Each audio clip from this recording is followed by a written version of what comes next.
Edit, down, paste, Control A, C, save, and then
right, it can't be 2 minutes.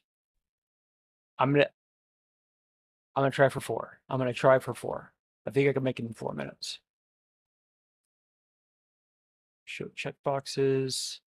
Okay. So I want to do that. And then after I make that, I want to create outline slash, what is that thing called? A script.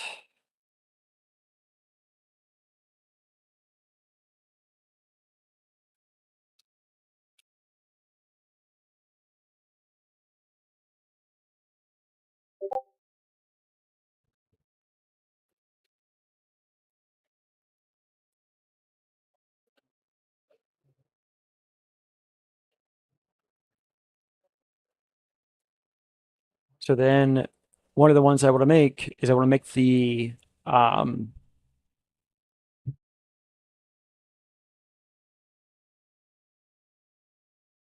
I want to do the contempt bias plus toxic nice bias that then gives way to that creates the MMS. Now this is a new diagram that I need to make. I started coming up with these different things of fuck.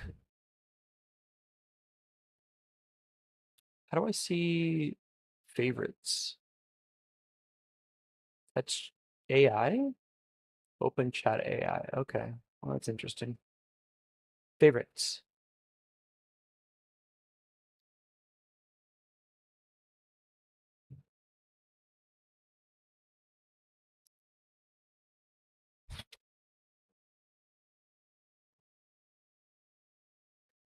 Okay.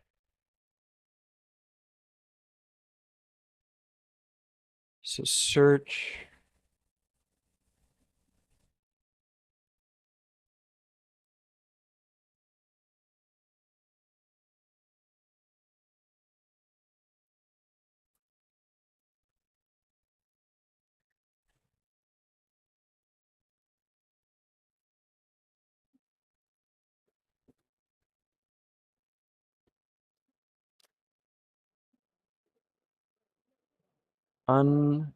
Unclaimed.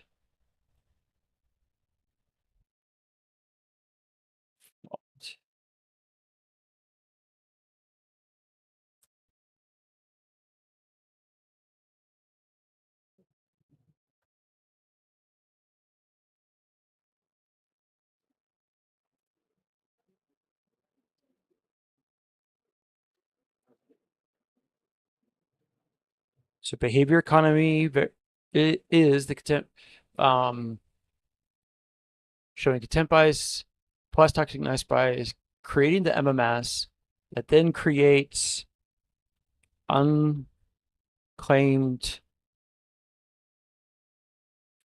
fault and blame. I know I said two topics, but this is like one topic. Just a lot of subtopics underneath it. Okay. So unclaimed fault and blame and uncredited praise.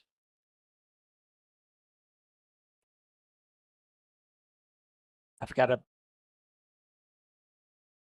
make that diagram. But that's a sub of this. So we're trying to put that in and then coming over here. Let's make it a nice orange. I should make it bigger. But that's today's task list.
So you have a seat at the table, but then we also have this guy, the four boxes of liberty.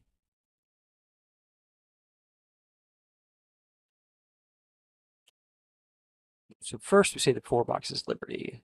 Then we have this. And then let's insert a table.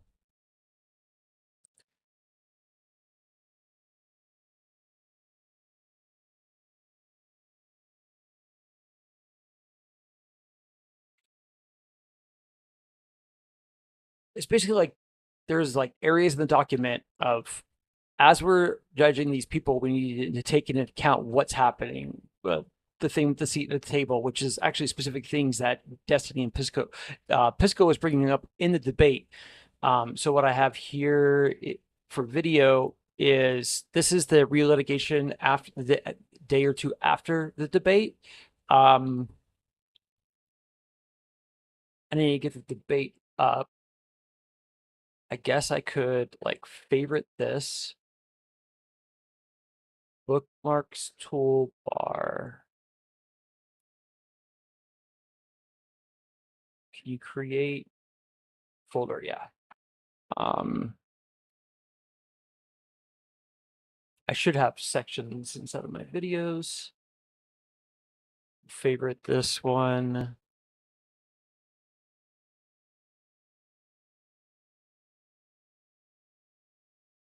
Where's my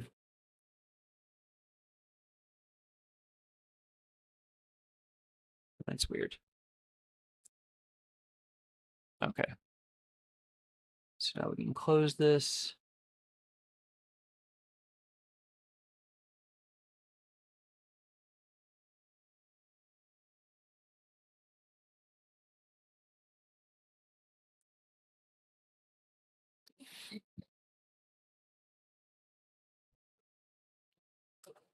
Actually, I want to keep that one open because I'm just going to talk about it. I'm not going to watch it. Um,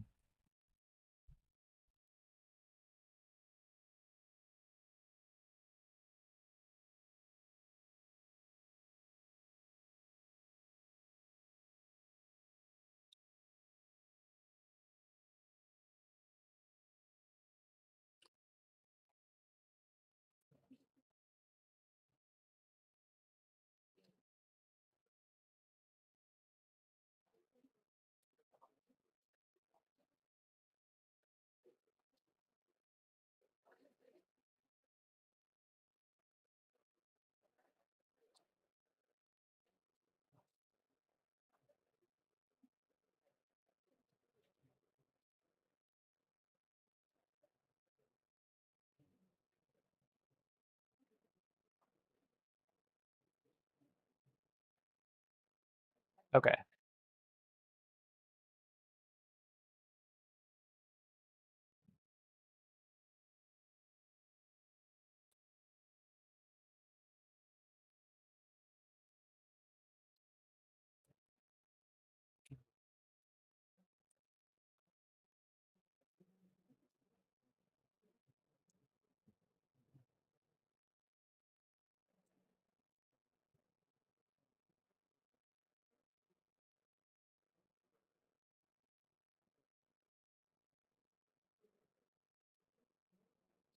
I thought she referenced her.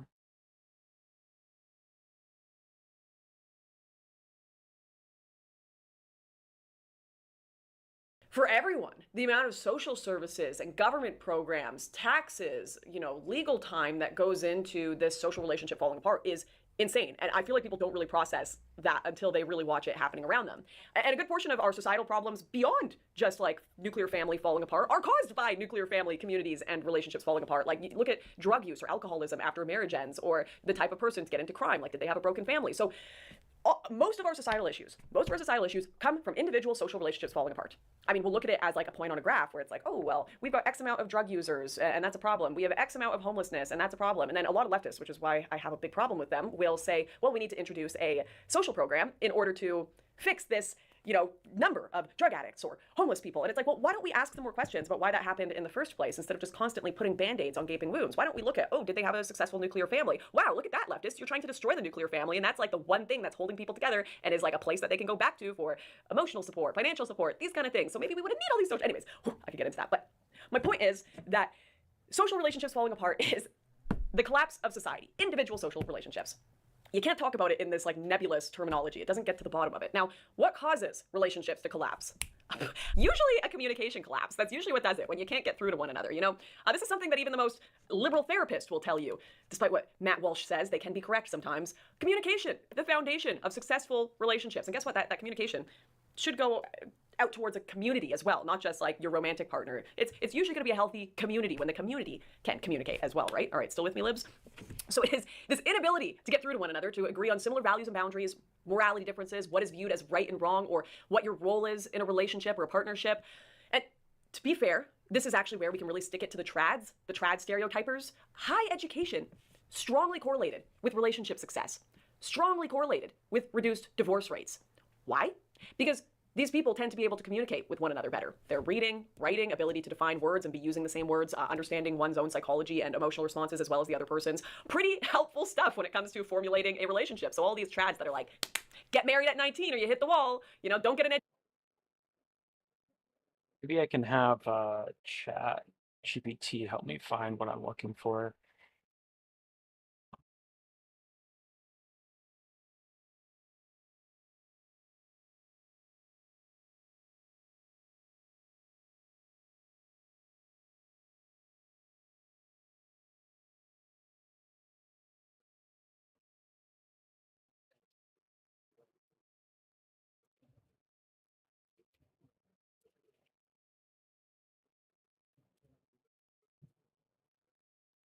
Oh, I think ChatGPT is not gonna let me upload anything. Nope, I can't. So hopefully Perplexity AI can help.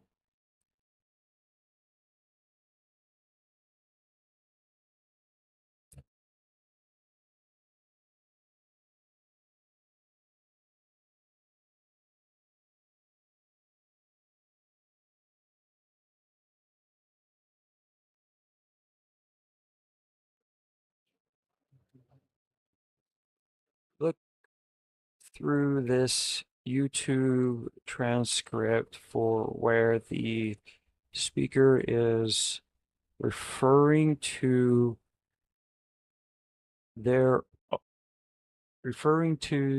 seeing in their own life relationships falling apart, falling.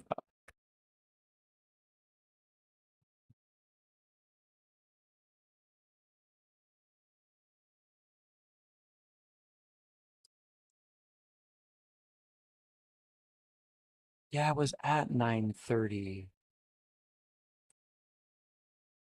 is so messed up. But what is one type of relationship that we can look at where we actually do have tons and tons and tons of data and research around it, and even legal cases documenting it all? Because the average person's interaction with a recent immigrant, we don't have that much data around, quite frankly. But what we do have a ton of data around is marriages. So I'm going to use that as like one of my prime examples here.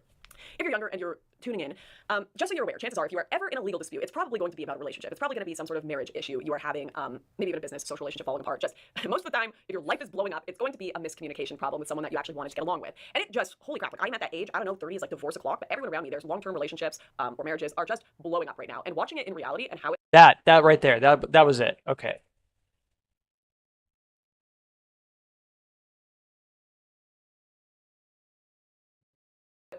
is blowing up, it's going to be a miscommunication problem with someone that you actually wanted to get along with.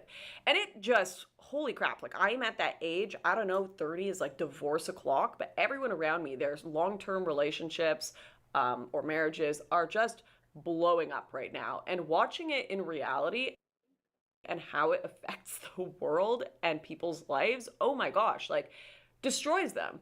It leads to drugs and addiction, people missing work or even losing their jobs entirely because they're just like psychologically checked out.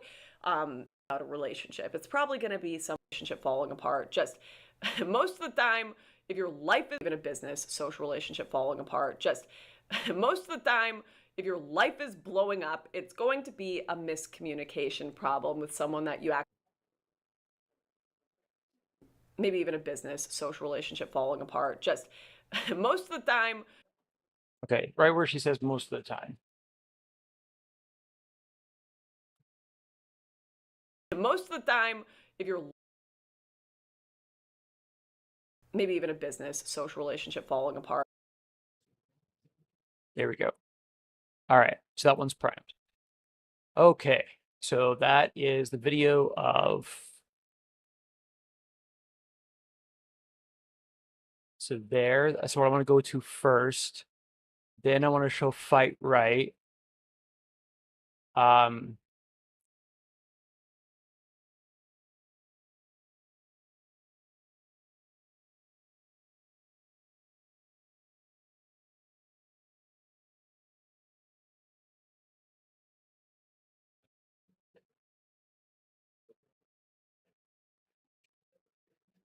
I need the one.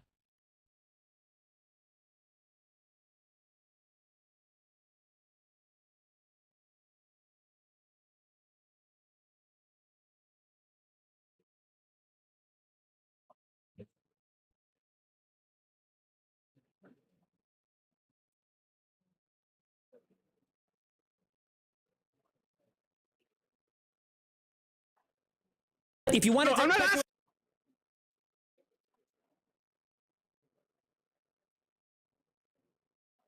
Yeah,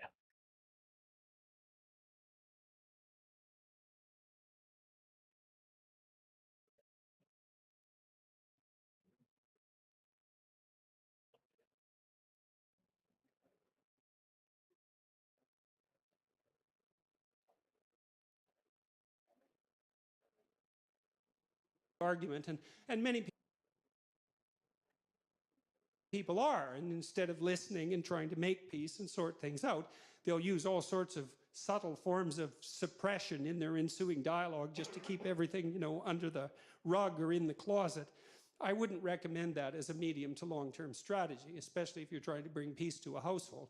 You have to go through this horribly painful process of listening to the people around you tell you what they think of their lives. And if you do that, then, well, maybe you can all come to a place that is characterized by something approximating genuine peace. And I would say that even psychophysiologically, I mean, when there's tension in a household and multiple, that even psychophysiologically, I mean, when there's tension in a household, there's multiple, well, physiologically, okay, here we go. That one's primed. I need to make it louder. I mean, when there's tension in a house, and I would say that even psychophysiologically, I mean, approximating genuine peace. And Okay.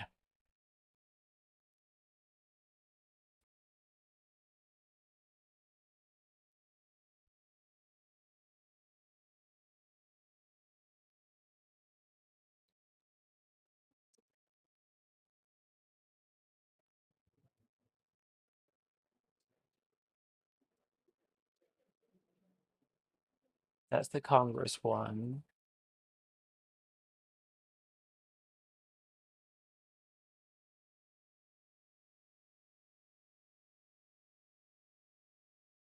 Uh,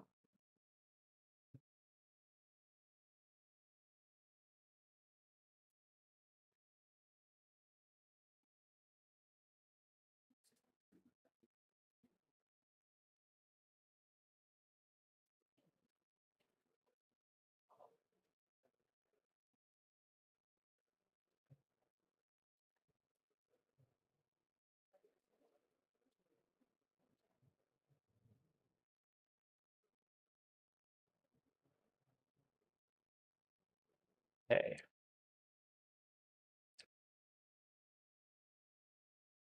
So there's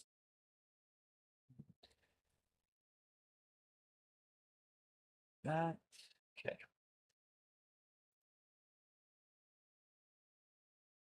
To show that.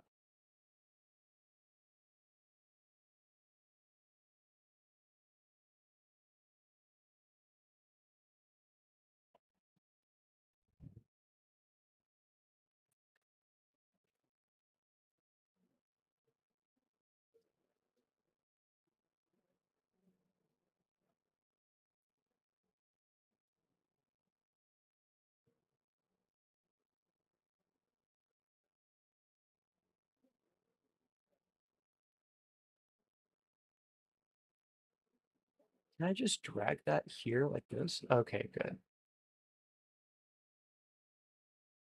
That is so much easier. Okay. I need the Pew Research one.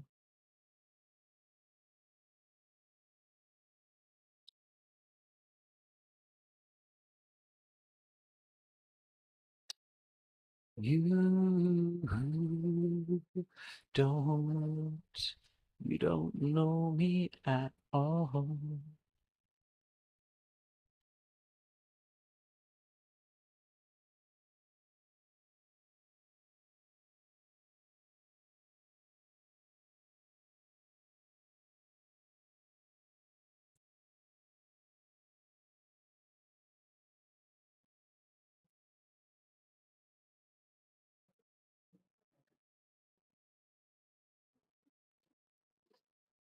Okay.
Measuring ourselves versus.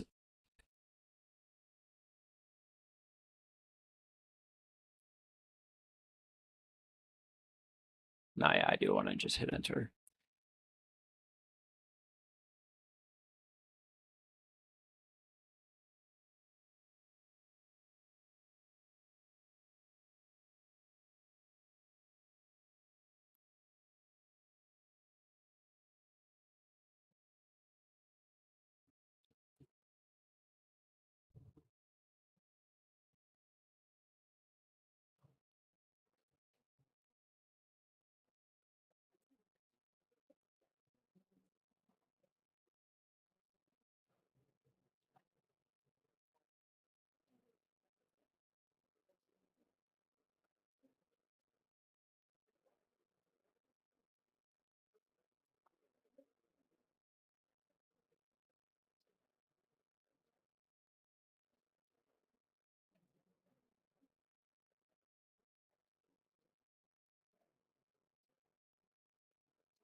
Grant or grant or remove. Yeah, grants or removes credibility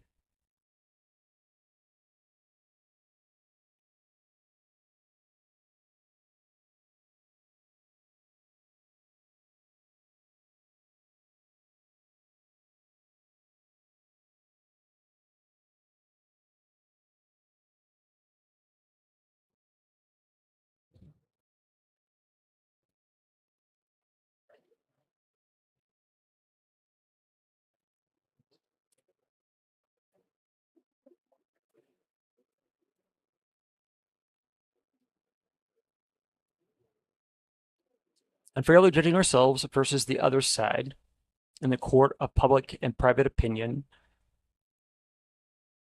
These judgments, these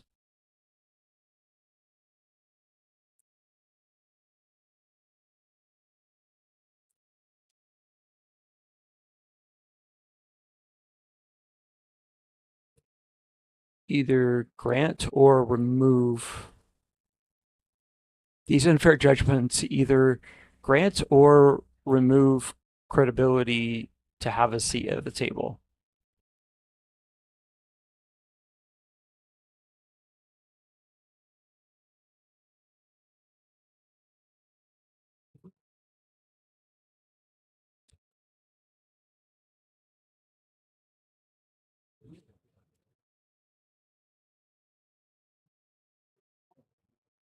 Town Square, Battle of Ideas, Social Negotiations.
And high cooperative in in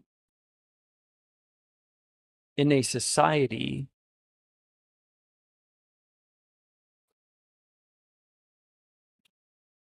high cooperative debate spaces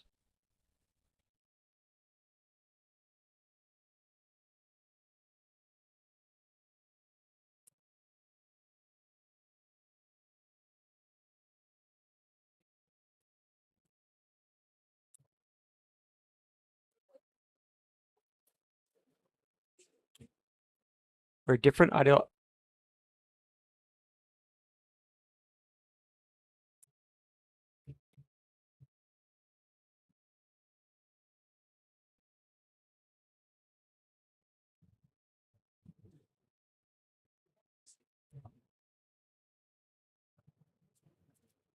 where all ideological groups are welcome.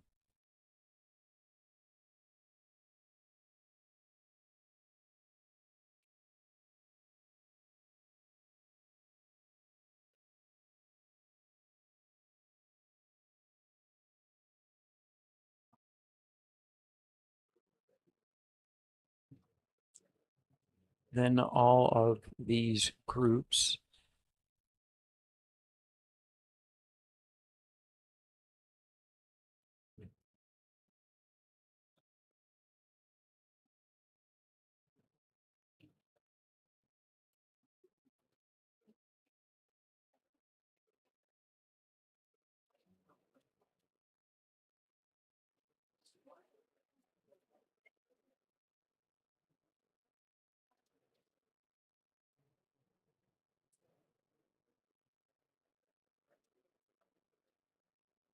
then all of these groups are able to have all engaged.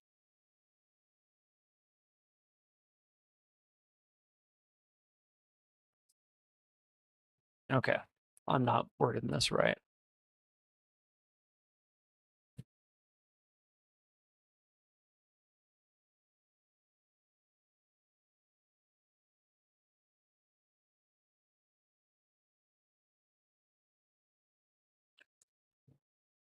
What I'm trying to get to is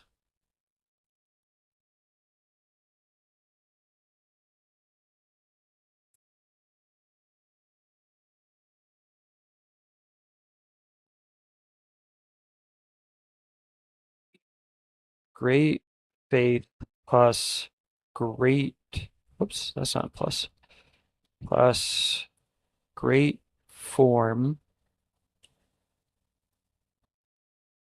battle of ideas.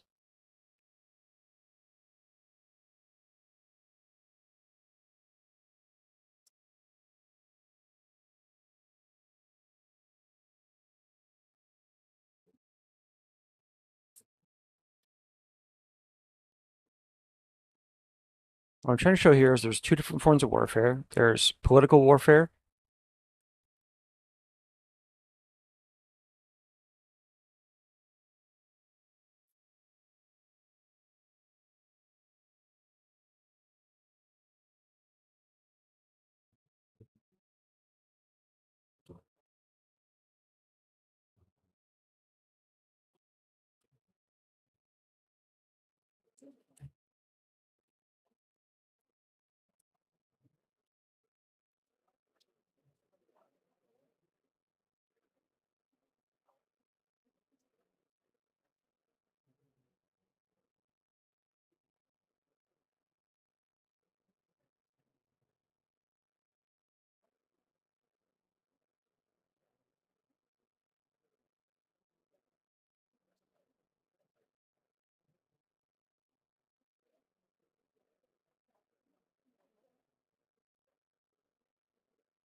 And then we could just say a society that has highly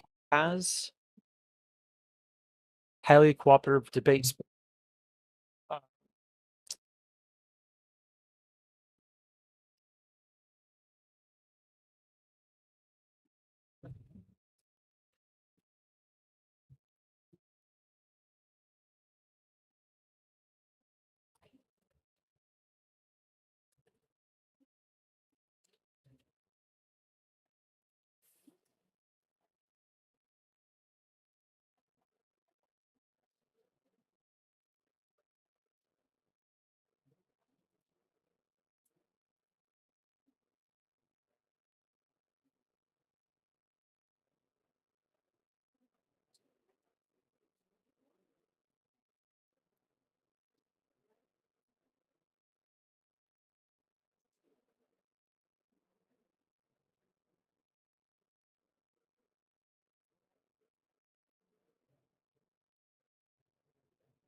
Um, do I have the list of attributes in this document?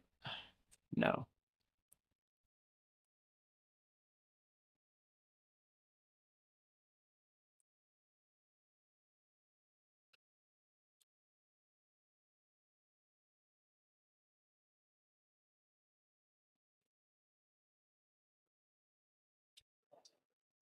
Okay.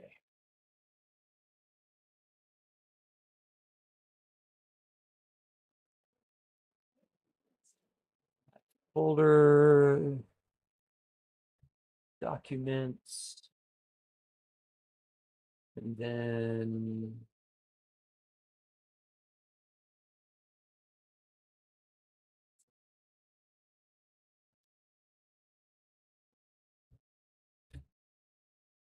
um I've got it in here, right?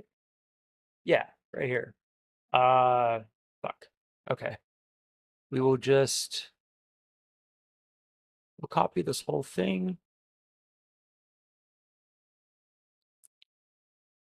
and put it here at the bottom. Okay.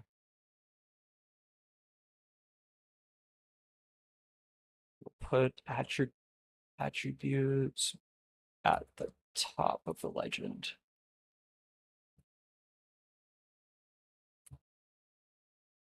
I am in the way to read that. I'm still in the way.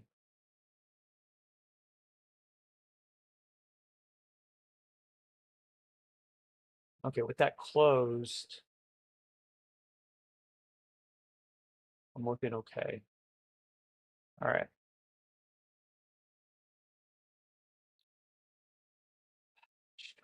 Don't know if it's big enough to see clearly.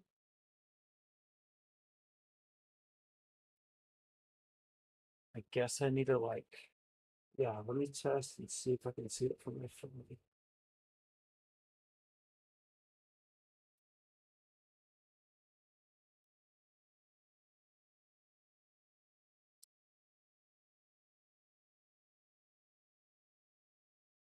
I'm on my phone.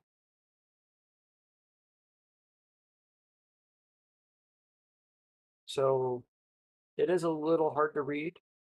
I can zoom in though. I just don't know how many people are going to do that. Um, it does. It does look a little bit too small. So let's just, even though these are kind of big, we're gonna make them a little bit bigger. Okay. Oh wow, I made like everything bigger, I think. No, I didn't. Okay. Okay.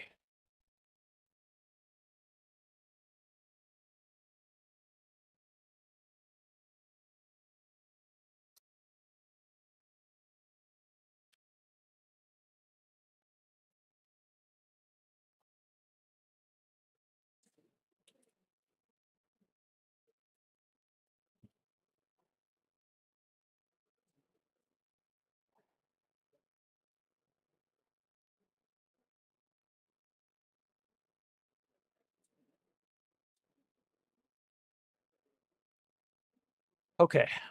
So want this really big, centered, title of the main document.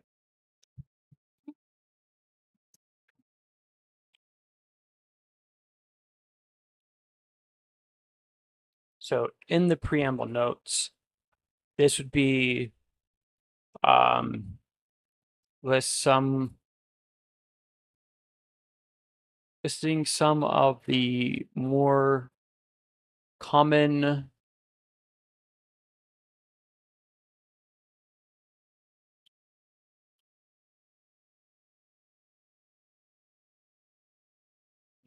argument avoidance rhetorical devices, aka avoiding the argument. So basically, whatever it is, you see somebody saying, hey, that's not relevant, you think it's relevant, And then they're not even willing to have the conversation to think that maybe they're wrong on their judgment of whatever claim you're making to be not relevant. They don't even want to have that conversation. They're avoiding your argument. And avoiding the argument is one of the biggest things that creates resentment.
Should I say benefit instead?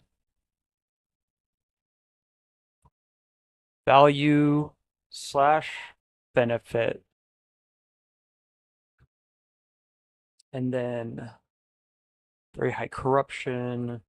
That would be harm slash detriment. Okay. I think this is all still too small.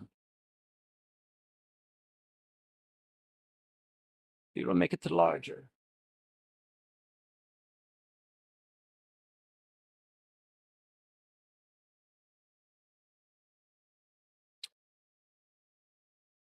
Okay.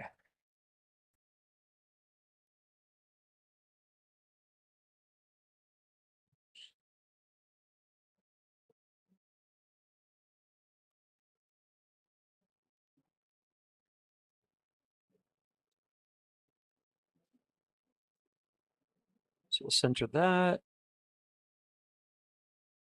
Make that bigger. Okay, vote on the argument. Listing some of the more common argument avoidance rhetorical devices, aka avoiding the argument. Wait.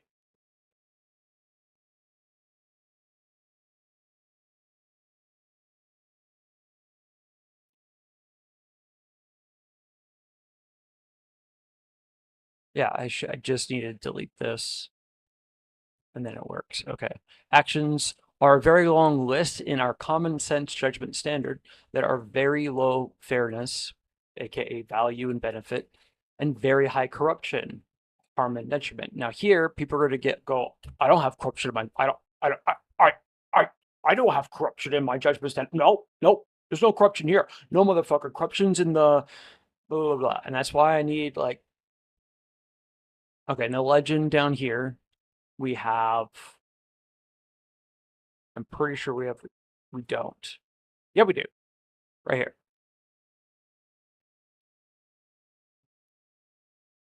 It, anything in one's morality rule set, aka common sense judgment standard.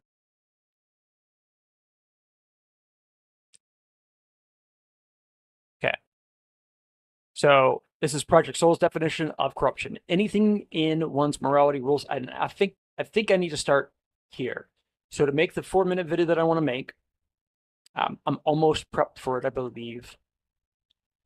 Because I don't need to have all of this document, all the other stuff finished. I'm just going to show them what the goals are, what we're doing, how it's, and okay.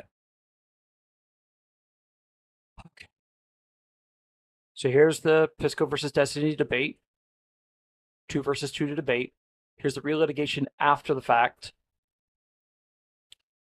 And I wanted to start with, so I'm not going to play any of this in this.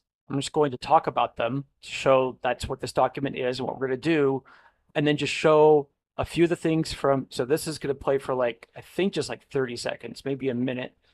And then I'll pause it to talk just briefly about what that is, and to then show this problem, to then show this problem, to then show here's the fucking answer. Oh, I have her twice. Let's close that one. Okay.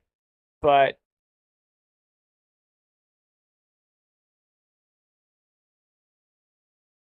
maybe I have this one out of order for where I want it to be.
Holy fuck. Try to make a very short video about all this stuff. It's so hard. Um,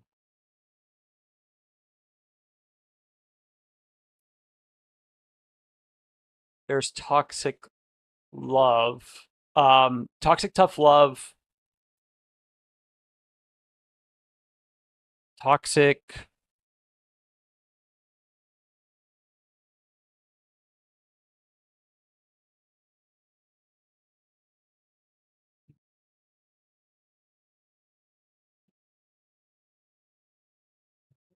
AKA toxic positivity.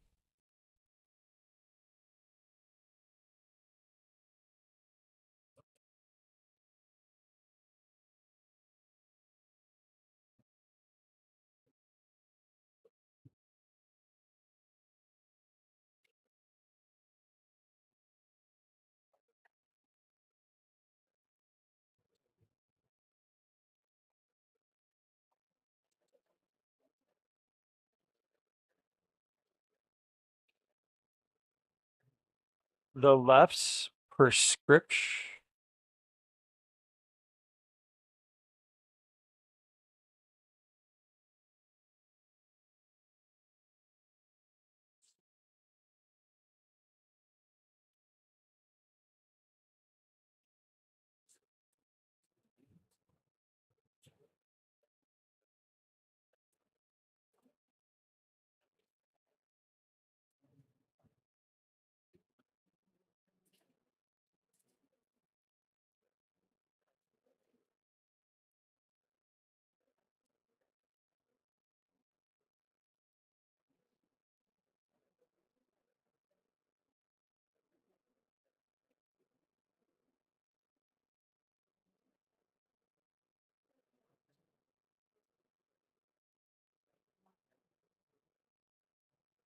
The right's prescription for what it means to be a good person.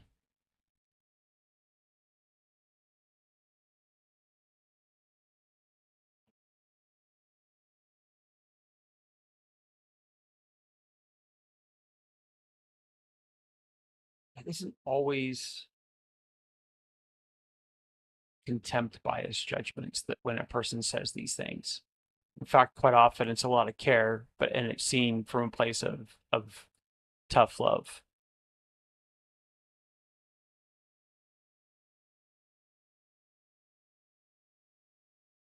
What I want to write is like,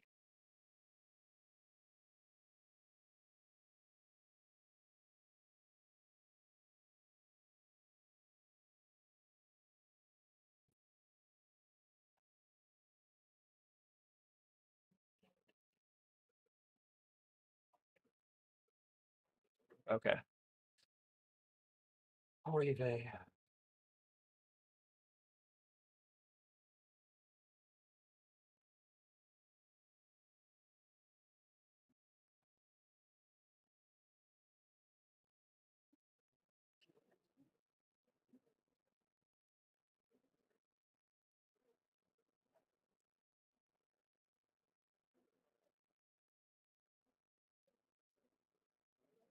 Subordinate. Oh, wait, I'm in it twice. I am. Okay. Okay. Where do we start?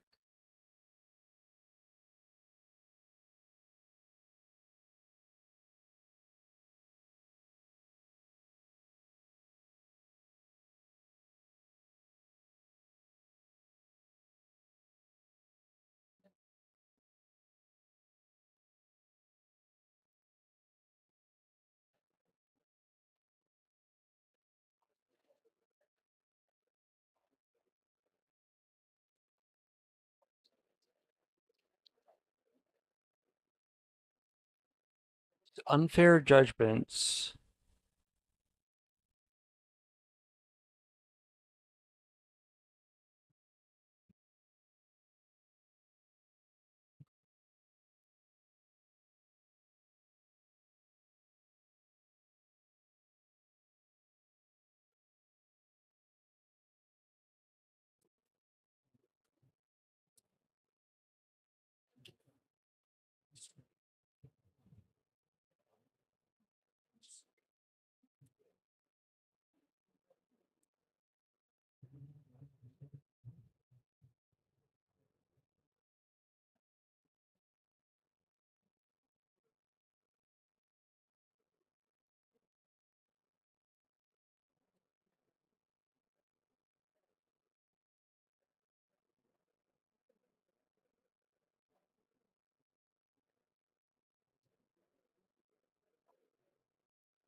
I don't know if there's any more than that. There's social media debates and in-person debates. Like, I don't know. Anyways,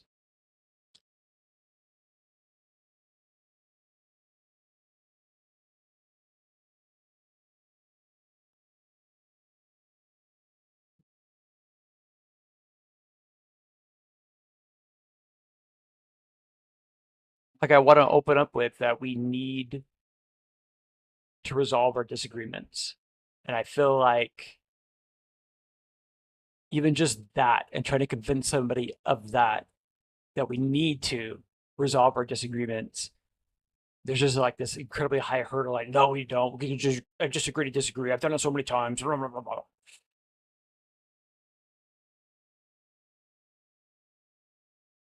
Maybe agree to disagree is the one that I use to show that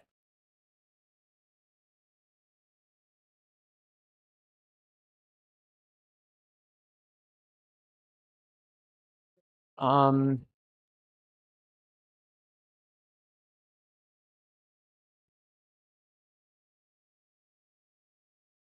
okay, so it's here where I say, okay,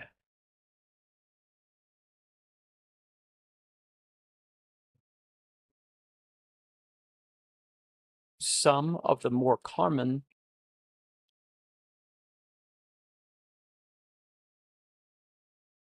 argument avoidance rhetorical devices. Whoa.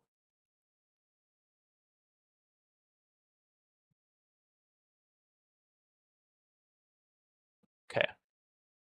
AKA avoiding the argument. Action. I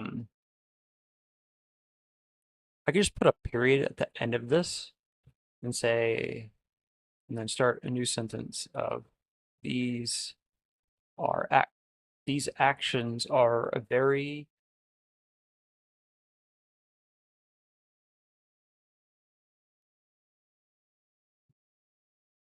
in our common sense judgment standard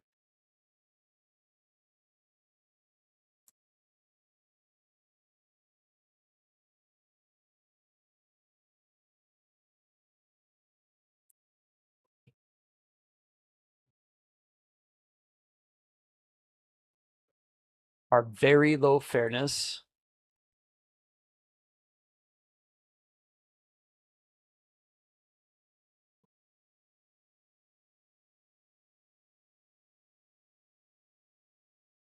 Very high corruption.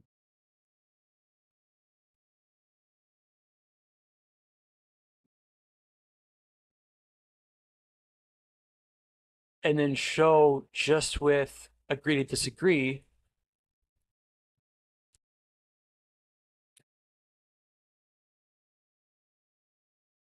No antonym.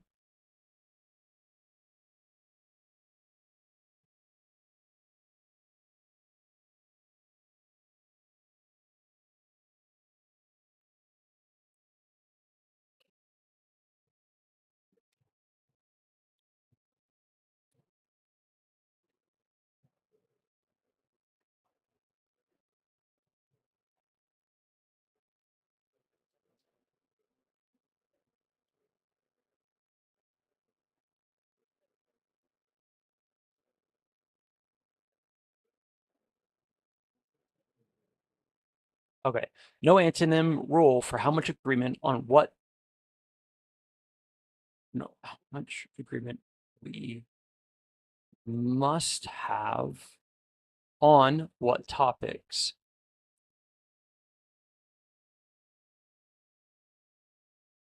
And then semicolon, values, anything in immorality rules.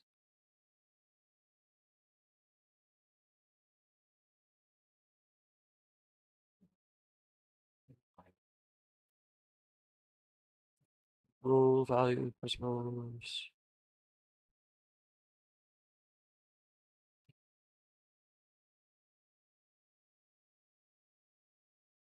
Okay.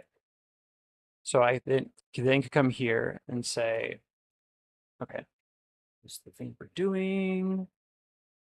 So this is a title for an action. Agree to disagree.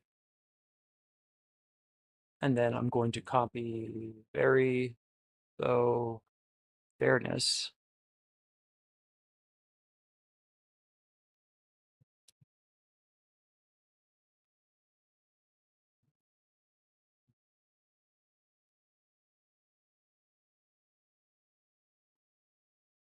Okay. Okay. We're gonna try. We're gonna try. We're gonna try. Gonna try la la. Okay. We're gonna try and make a 4-minute video.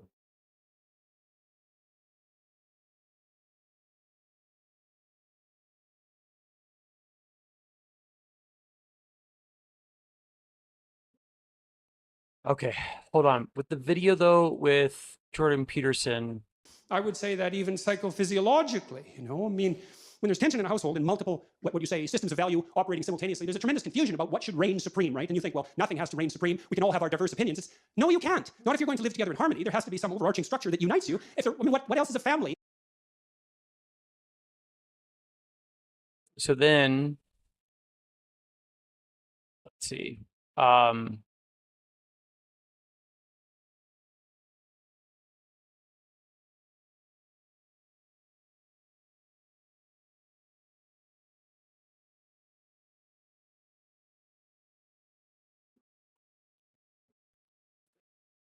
all right, yeah, we have to finish this a little bit more. So no antonym, very little nuance other than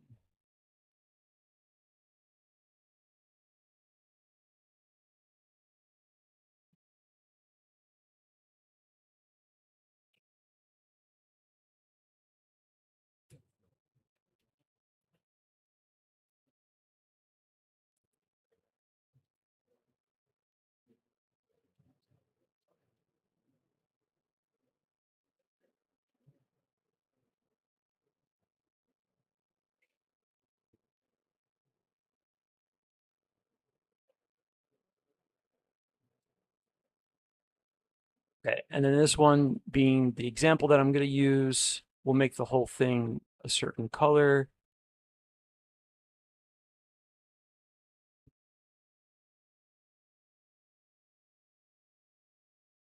Okay.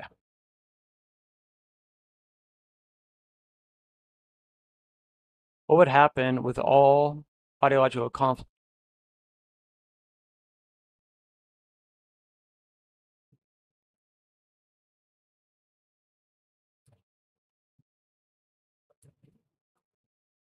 What would happen with all, sorry, with all interpersonal relationships? What would happen with all interpersonal relationships if, as soon as any amount of ideological are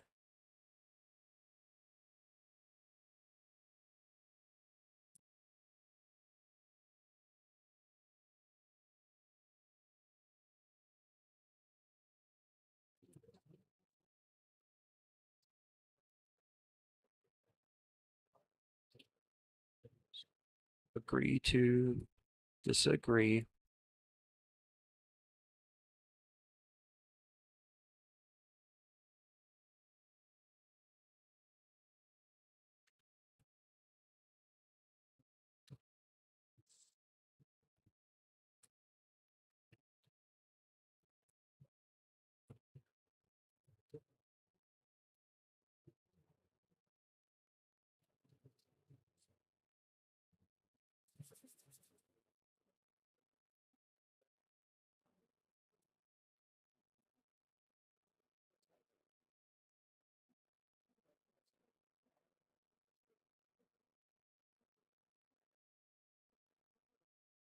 Let's also get like struggle session and ideological and desire conflict.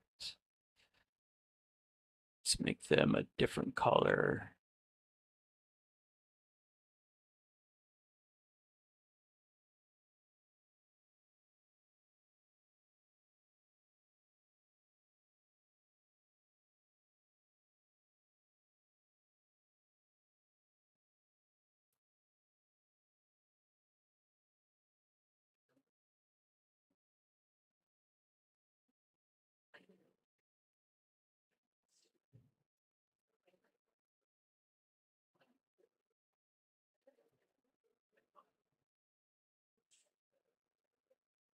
Okay, before I can show this, I need to show the definition of corruption. And to get back here, I just need to have this copied and pasted. And then with him going into that right there, where That, of course, well, that's not a great road to peace unless you're willing to bring a big club to the argument. And many people are. And instead of listening and trying to make peace and sort things out, they'll use all sorts of subtle forms of suppression in their ensuing dialogue just to keep everything, under the rug or in the closet. I wouldn't recommend that as a medium to long-term strategy, especially if you're trying to bring peace to a household. You have to go through this horribly painful process of listening to the people around you tell you what they think of their lives. If you do that, then, well, maybe you can all come to a place that is characterized by something approximating genuine peace. And I would say that even psychophysiologically, I mean, when okay, and we need to turn him back down. We could just do 1.25. And so opening up with what I'm asking all of us to do as a group, as a focus group, is to use different debates, the relitigations of those debates. So here's Destiny versus Pisco, and that Destiny versus Pisco really starts here. So yeah, let me get all of this.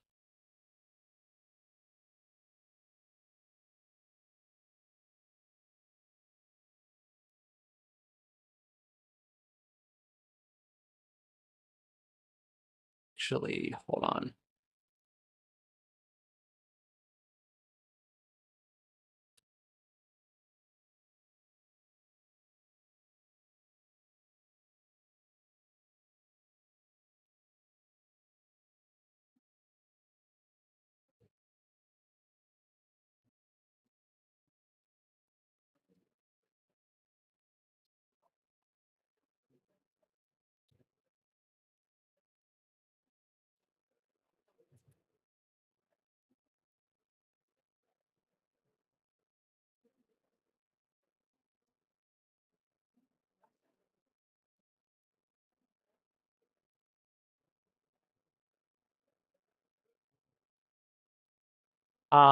So like these are the their core arguments they're making, and we're trying to do our best to steelman them.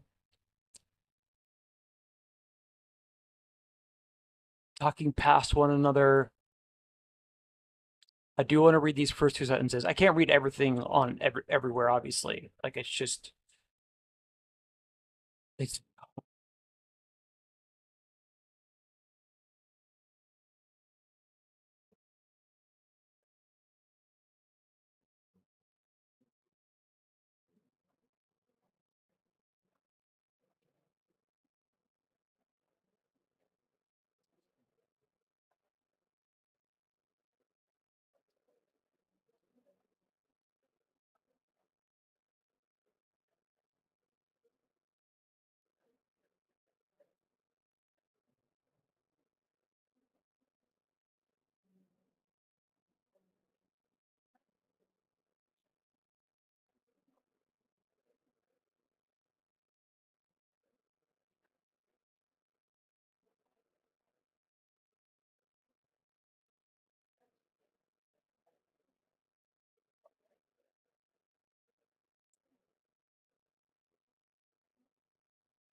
might be a little bit big.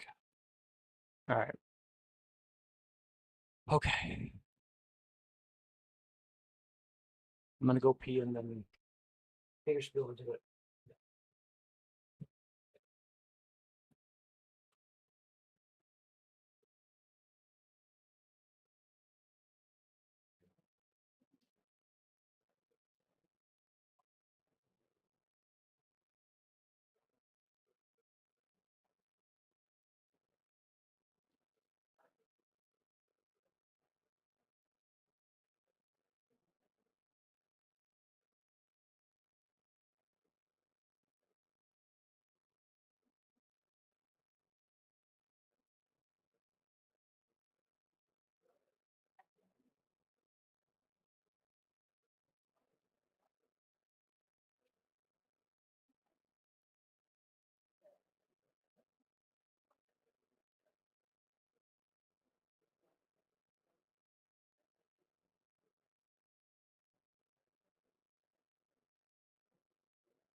Okay.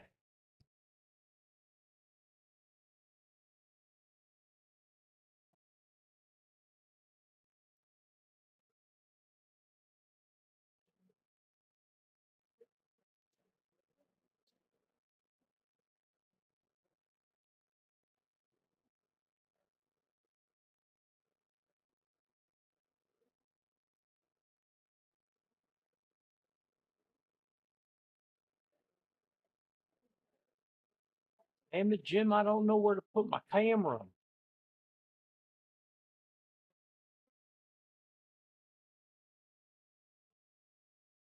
Okay, I just need to leave whatever space there. Okay, it's probably good enough.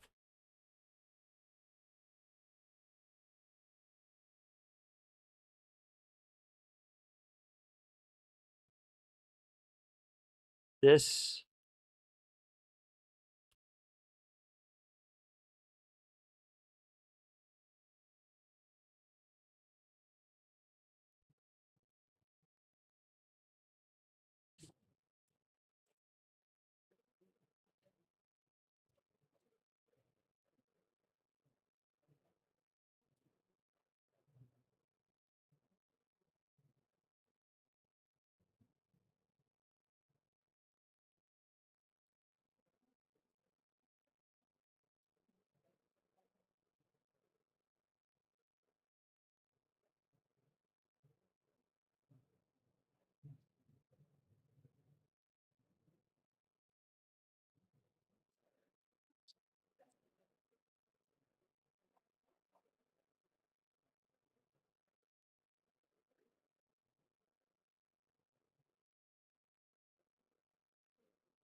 So they engage in a thought experiment very poorly,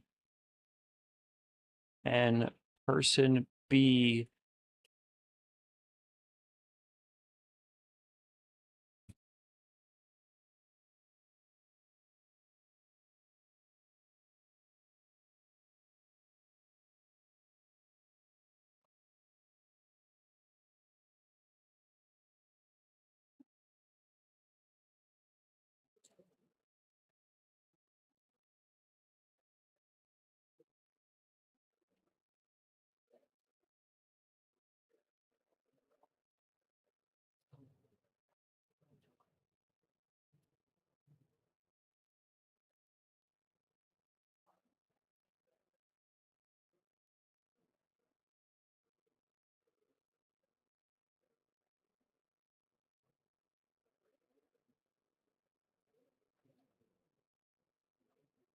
interp how do you spell that word?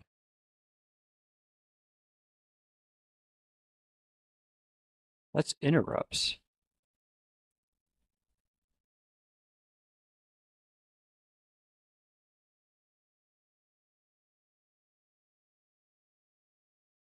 Interpret.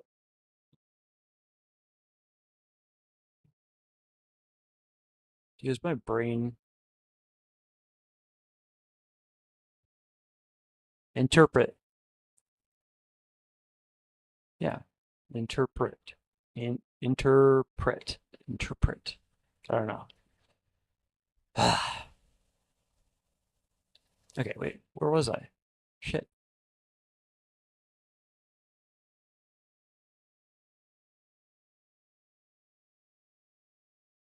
Um, I do want here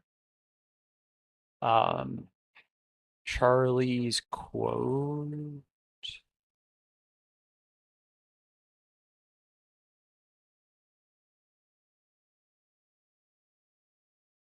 for my statement right here.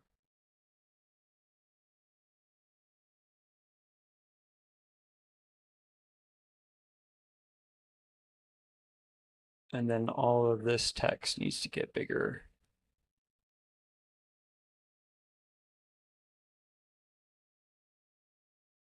Okay.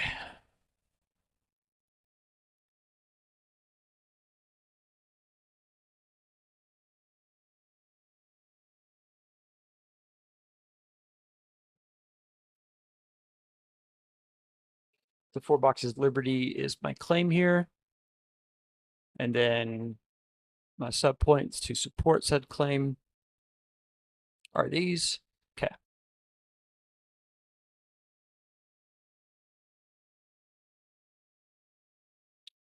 All right, so this noise logical fallacy.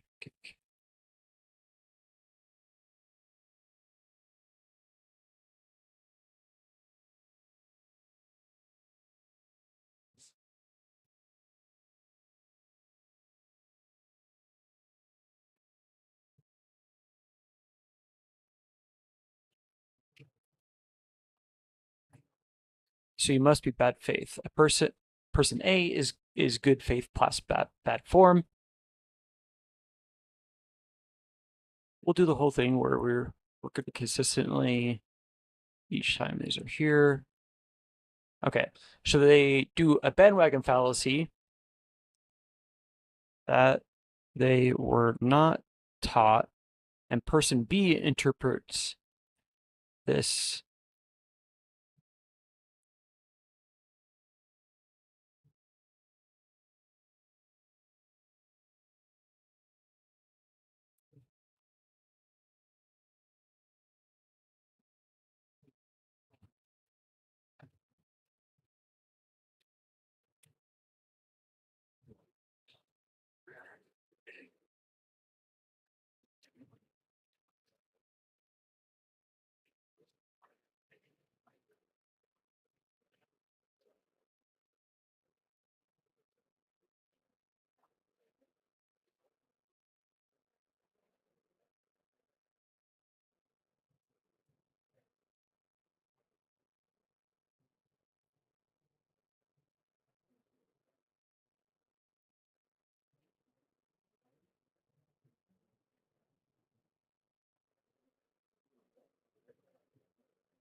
So person B is assuming greatly that person A is aware of a bandwagon logical fallacy because person B is aware of it.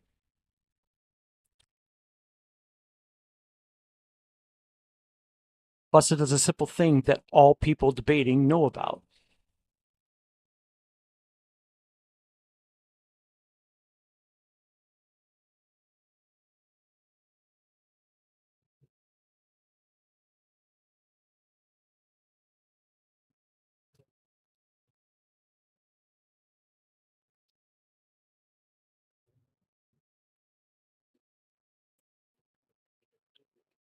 I don't know if I have active defection at all on this page. I don't think I do. No, I don't. Ah, okay.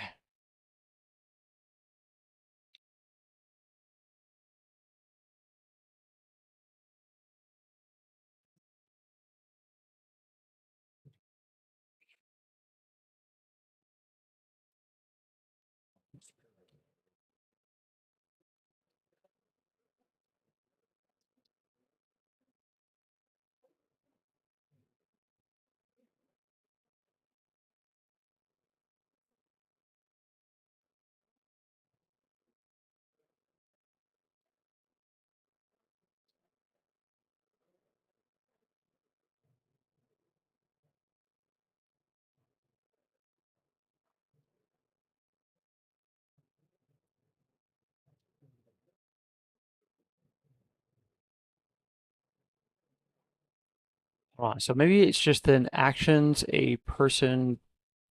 No.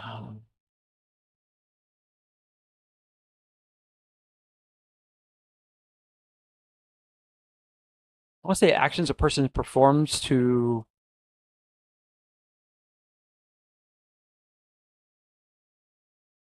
something about reciprocity, but I just know that other places I've.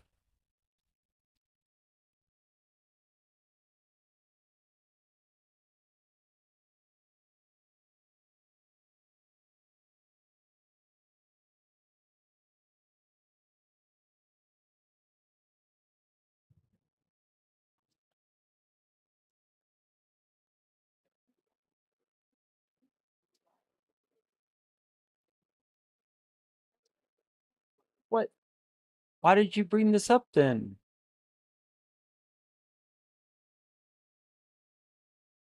Why would it show me that diagram or that document if it wasn't?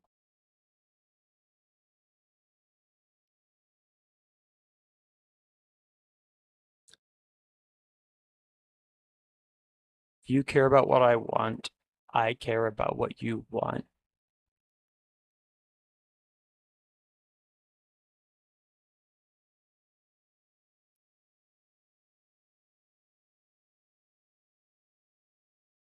That is really small.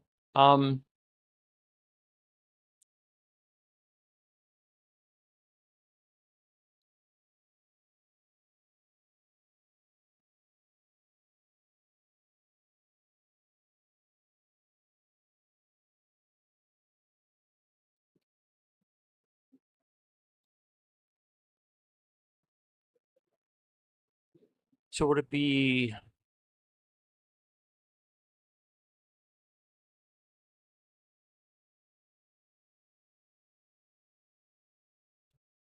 iron sharpens iron, motivated.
battle video negotiations. These are called poisoning the well.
All right. Okay.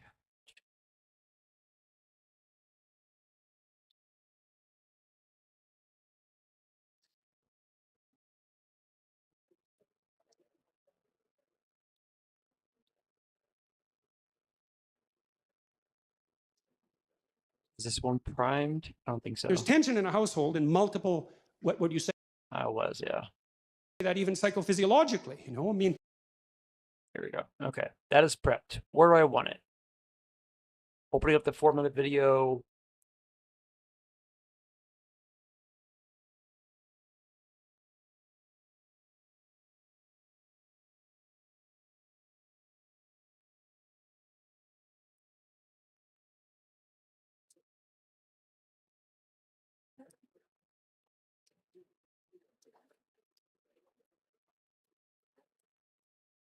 My camera keeps bugging me. Okay.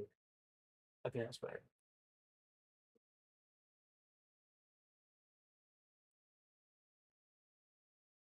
Okay.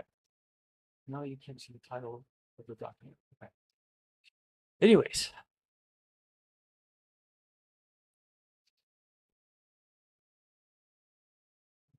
Yeah, I haven't figured out where I'm gonna put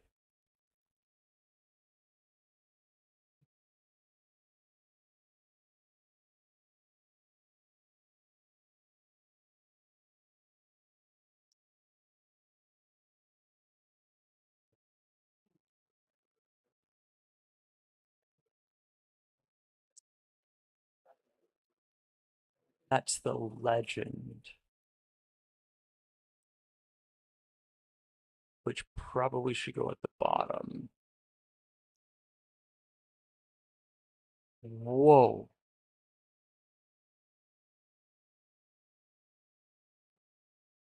Oh, okay.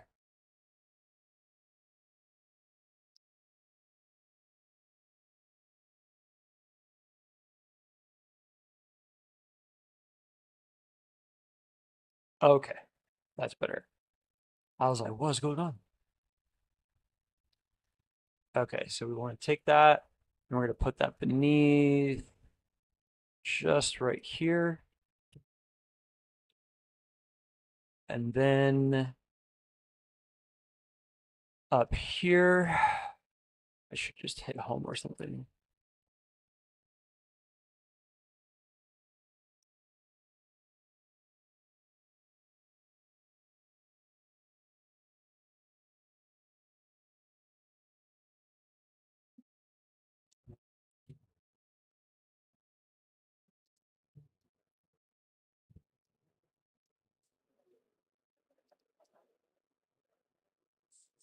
What?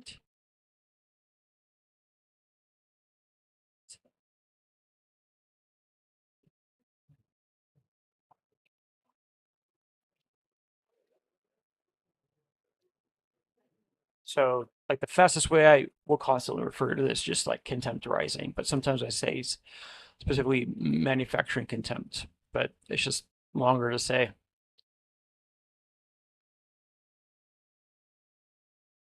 Okay. Maybe I'm gonna make this bigger. 36. Okay.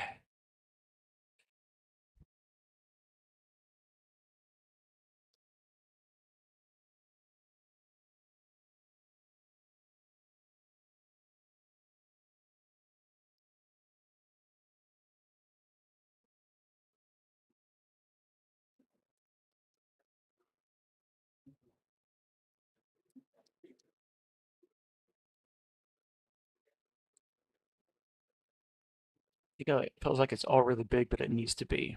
Okay. I think I start.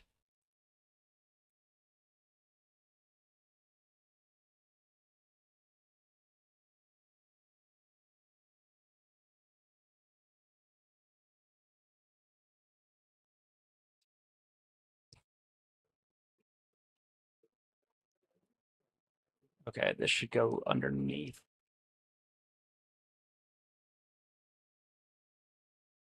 this. Okay. All right, all right, all right. I think we're finally ready.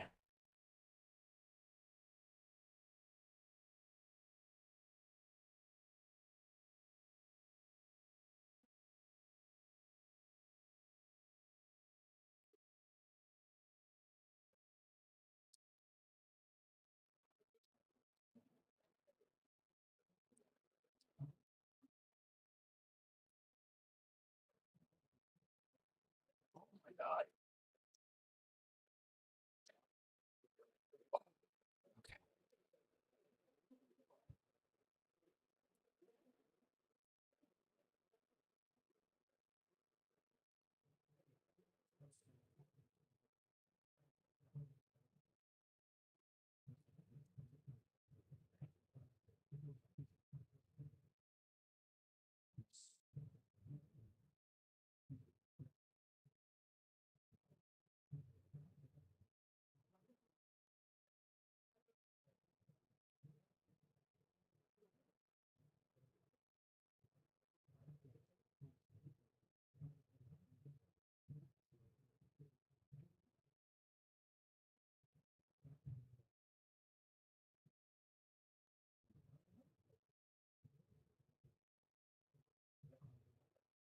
All right.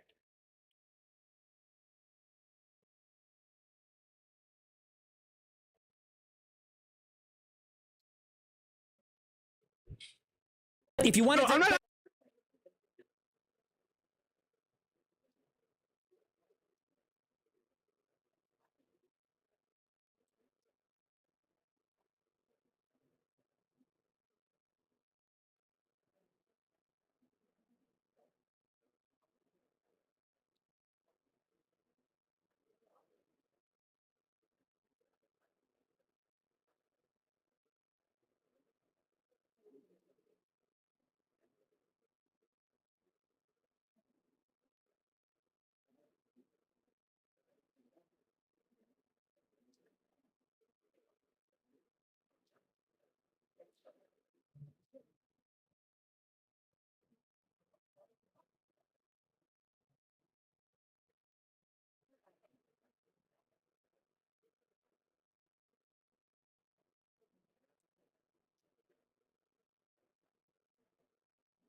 Okay. Here we go. 3, 2, 1. All right. Thank you for taking the time. I'm going to try and make this as short and sweet as possible. There's an incredible amount of information to go through.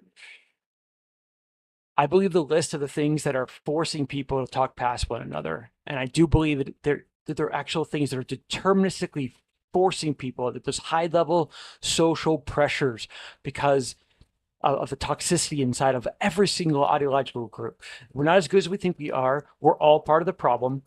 That here for creating content what we're going to do is we're going to analyze many different pieces of content. So what I have here is a 3-hour debate that where I'm making a document right here to go over all the different things that happen in that 3-hour debate. Then here's a 5-hour thing of re-litigation after the debate.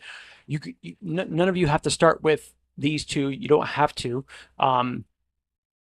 I am going to make some videos on that, and that's what this is. That's what this document is for, is to create an outline and then make some short form videos about this, probably making a longer one that I break up into segments then. But what I'm asking of any one of you is to be a focus group to get different debates, formal and informal, in interpersonal relationships, wherever. It could actually be a scripted television show, any of these different things. And what we're going to do is, can we care for all of our logical fallacies and our biases, the double standard that it seems to be everyone is guilty of? I don't think any one of us has never done a double standard. I think we all have done it. And I think that we all bring logical strengths and logical weaknesses to our battle of idea social negotiations, but there's just so much in here that we're missing, where, for example, these two logical fallacy, or these two problems right here. So right here, I'm just trying to avoid to show like why I believe we're talking past one another is because we're avoiding the argument of the other person. And people think that, and this gets into this one right here, the noise logical fallacy. And this has to do with the noise variable out of game theory of axis defection, or defection versus cooperation and person's dilemma. And with noise is where the person actually cooperates, but you perceive it as a defection. So in here, what's constantly happening is people are mind reading the other side, thinking that they have to be bad faith. And the premise is that you don't have my moral calculation of what I see in this, whatever the claim it is that you're making about any group, your group's another group, whatever it is, doesn't matter. It's all the fucking same. And so because you don't have my moral calculation, you don't see what I see, that you must be bad faith. So basically, it's where I'm debating with you, and you're person A and I'm person B, and you as person A, you're good faith, but you have some bad form, meaning you don't know what a bandwagon logical fallacy is. Replace bandwagon fallacy with anything else. The list of logical fallacies and biases, as well as all the different things that make us avoid the other person's argument, it's lengthy. So just replace it with anything that I'm ignorant of. So I'm ignorant of this, so I'm doing bad form and I have fault, but I don't know that I'm doing it. So I'm actually good faith. So I wasn't taught the bandwagon fallacy, so I do it. And then you interpret that as I have to be bad faith, meaning that you're assuming greatly that I am absolutely aware of a bandwagon logical fallacy. So, and you constantly see everyone in debate spaces knows on that thing. And this is one of the things I'm trying to show people, is that the skill ceiling here, it is incredibly high. I have a document here that I'm working on called Avoiding the Other's Arguments equals Manufacturing Contempt. I just refer to it as contempt rising quite often. But I think every single logical fallacy does this, but as well as there's just a long list of things that just avoids the dissent and criticism the other person is doing, complaining about. Like even that right there of, I don't know, I'm pretty sure I have it here somewhere. Whining. I don't have whining. I need to get that back in here. Is that how you spell whining? Anyways, the list of things that we use to avoid the other. If you don't like it, there's the door. You're not in charge here. This is end of discussion. This isn't up for discussion. I don't owe you an explanation. I make the final call here. What I say goes because I said so. Don't second guess me. My house, my rules. Don't be hysterical. Calm down. You're being dramatic. You're too sensitive to weigh in on this. Don't be a tattletale. Silence is golden. Don't stir up trouble. This is between us. Mind your own business. Stop being so negative. You're being too sensitive. Dude, quit complaining. The list of things that we have all used to avoid the other person's argument, and this is one of the most critical things that we're missing, because it creates resentment. So I have another document. I'm not going to go to it now, but it's basically describing the different levels of corruption. So most people only think that there's corruption in the government or corporations or mainstream media. And as they see there's more corruption in all these different things, they're more in the this is being red pilled, being woke. You now see the more reality of what we actually are living in, where there is actual corruption, but there's actually the vast majority of the corruption where it's the most significant is in us. It's in you and it's in me, and it forces us to talk past one another. So here's what I define corruption as, because I do think there's problems with words, but anything in one's morality rule set, meaning their common sense judgment standard that they're using to judge themselves, the other person, the complex world around us, so science, religion, etc. So this is any rule, principle, moral, axiom, heuristic, etc., that increases resentment and contempt. So I'm going to show you how I see it that so I was talking about the noise logical fallacy, but where I'm going to go here to agree to disagree.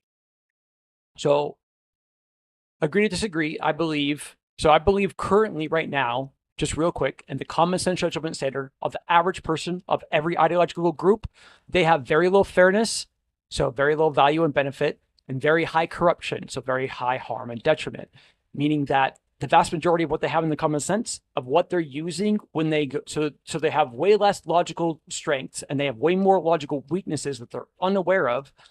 And then they're trying to debate with other people. And there's just so much statistical data that shows when the average Republican and Democrat sit down, and this has been for well over 8 years now, they do not establish where they agree. They walk away from those conversations thinking the other person has to be an absolute retarded moron, because whenever it was person A's time to talk, they were never validating person B's. Yeah, I agree with you here, here, here, here. And there's all the reasons why.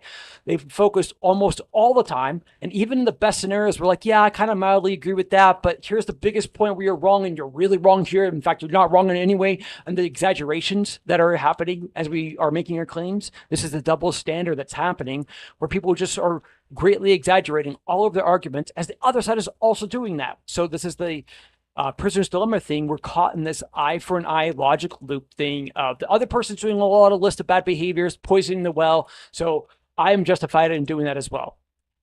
So here in agree to disagree, very little fair. All right. Yeah, I think agree to disagree is fucking terrible. It is so bad. It is actually very low fairness. Though of the level of fairness it provides us, we need to keep it. We need it, but we need to improve it. I'm not asking for agree to disagree and all the nuance that we have around that to be just completely destroyed. That's not what I'm saying. I'm saying let's be alpha, let's be true alpha leaders and actually debate our own fucking ideas and go, you know what? There is a problem to disagree. In fact, there's a lot of problems with it. We're going to keep everything that's good, so we're going to conserve it, and then we're going to progress all the bad. Here's the bad. There's no fucking antonym rule for how much agreement we must have on what topics of our morality rule set. And so that's where we're going to go in here and listen to Jordan Peterson. When there's tension in a household and multiple, what would you say, systems of value operating simultaneously, there's a tremendous confusion about what should reign supreme, right? And you think, well, nothing has to reign supreme. We can all have our diverse opinions. No, you can't. Not if you're going to live together in harmony. There has to be some overarching structure that unites you. What else is a family if it's not an overarching structure that unites you? Now, within that, there can be tolerance and even appreciation for necessary individual differences, and obviously there should be, but that doesn't mean there's not a higher unity that the entire organization, let's say, is striving for in some manner, and not only striving for, but pining for, or even dying for. And I don't use those words lightly. Like, the absence of that incorporating higher structure is a felt sense of catastrophe on the part of the members of the family. They're always at each other's throats. They're interfering with each other's goals. They can't listen. They're in a chronic state of hyper-arousal because they don't know what to do ever. They're hopeless because no goals have been clearly defined, and we experience almost all our hope in relationship to defined goals. So this isn't... When I am looking at everything, I'm constantly studying many different places. Our political debate space, so this one between Pisco and Destiny here, and what Jordan Peterson is showing here, and he's talking from the view of a family, but this is true for any group of people that want to actually work together. We have to have a high level agreement on a very long list of things, especially on what is hitting below the belt, what are dirty tactics whenever we are engaging in the battle of ideas. And that's what I think that these like, what is it, the total 8 hours of video right here shows greatly. There's so much that is happening inside of these. That's why I'm trying to get to like some of the different ones that are happening more. Like in these ones, and I haven't completed this document yet. I'm at I just created its stage, and there's a lot more to put in here. Obviously, you can see down here, but whoops. Obviously, you can see up here for Destiny, Pisco, and myself. There's very little of the boxes for any of the stuff done out yet. I'm trying to get all the things that need to be taken into consideration as we are judging these three people. And what we're constantly doing is we're unfairly judging ourselves and the other side in the court of public and private opinion. And these unfair judgments, they are using a double standard, the contempt bias and the toxic nice bias, either grant or remove credibility. This is why people get so upset so quickly. It's because we're removing each other's voice power. When I say I don't give a fuck what you think, and then I have any amount of actual political power at whatever level, I'm telling everyone that you and your group, whoever you are, you're a fourth wave feminist, you're a men's rights activist, it doesn't matter what side you're on, it doesn't matter. I am creating resentment and contempt in you and your group as I do this action, discrediting your group greatly, saying no one should ever listen to you guys, there's nothing good in your arguments, it's absolute all dog shit, it's all fucking bad. I can go right to video games, uninstall a video game, you're trash at a video game. We are absolutely lying. Though there's some truth, a person trashed at a video game, there's some kernel of truth there. A person's really bad at a video game. They're making high rates of mistakes. But trash, very specifically, is worthless. And this is one of the things that I found. This is why I call this thing the contempt bias. Is contempt is someone or something that is beneath consideration, worthless, or deserving scorn. So when we have contempt for somebody else, we have contempt for their ideas, we will not be intellectually curious to try and learn from them. And our society can only function if we have high levels. This is what I'm trying to show here, is this great faith and great form, battle of ideas, highly cooperative, battle of idea, social negotiations is the only fucking way you can ever have a democratic republic. You want a democratic republic? You want any level of democracy? You don't want to go back to any form of dictatorship, tyrannical government? You don't want that? You don't want any form of that? You want a democratic republic? If you're not measuring high levels of actual cooperation in your debate space, you are fucked. No one's learning where they're wrong, and the worst ideas are continually rising to the top in all groups. This is why when you go back to any conversation on any of the scientific things during COVID, everyone was talking past one another. The most extreme versions were constantly being promoted, conflated to all the sides. So too many people, some people on the left were saying wear 2 masks. Even Dr. Fauci was saying that. And then everyone on the right is thinking everyone on the left thinks this really bad idea. Then people on the right, there was a lot of different people saying masks don't do anything. We shouldn't wear them at all. And then high level conflation to the whole group of conservatives. This is and that's why I have up here for one of the avoiding the argument things, the conflation fallacy, where people X have a bad idea and they're all the same. And they all had that same bad idea. And this gets into a lot of different complex things. It was happening through our history, like the FCC federal doctrine being removed, why even got removed. I'm going to make a video on that. Trying to figure out how to, go through all this different stuff. I need help. We need to work together to figure out these problems because we can. So let me finish this agree to disagree thing. All right. So there's no antonym. There's no rule that is the opposite of agree to disagree. Agree to disagree is saying, like, what level of disagreement can you have? And it's okay. It's saying that it's okay. So on the disagreement side, it's okay to disagree. We can disagree, and bygones be bygones. All of these different notions of nuance of like, hey, we're trying to prevent a heated struggle session where people are yelling and screaming at one another. So we're doing a good thing here. So we see value in the action. And so I agree with that, but it's very low value. That's why I have right here, very low value, very low fairness, benefit. So here's a thought experiment to show what I believe easily shows that just on this one thing, it's nowhere near as simple as what the average person has in their common sense judgment standard of even when they implore or disagree, like change it to believe all women. People use quite often the rules that they have when they see a woman, back when this height of the Me Too movement, when a woman does sexual allegations, sorry, sexual accusations against a man, it's 100% true. To whatever degree any of those women ever did that, there's value to the thing. So there's value in believe all women, but the harm is so fucking high because you're just giving all it to one side. They can make up whatever lies that they want to, lies of fabrication, exaggeration, omission, and constantly making their arguments way better than they are. And this causes high levels of resentment and contentment because you've given one group over another.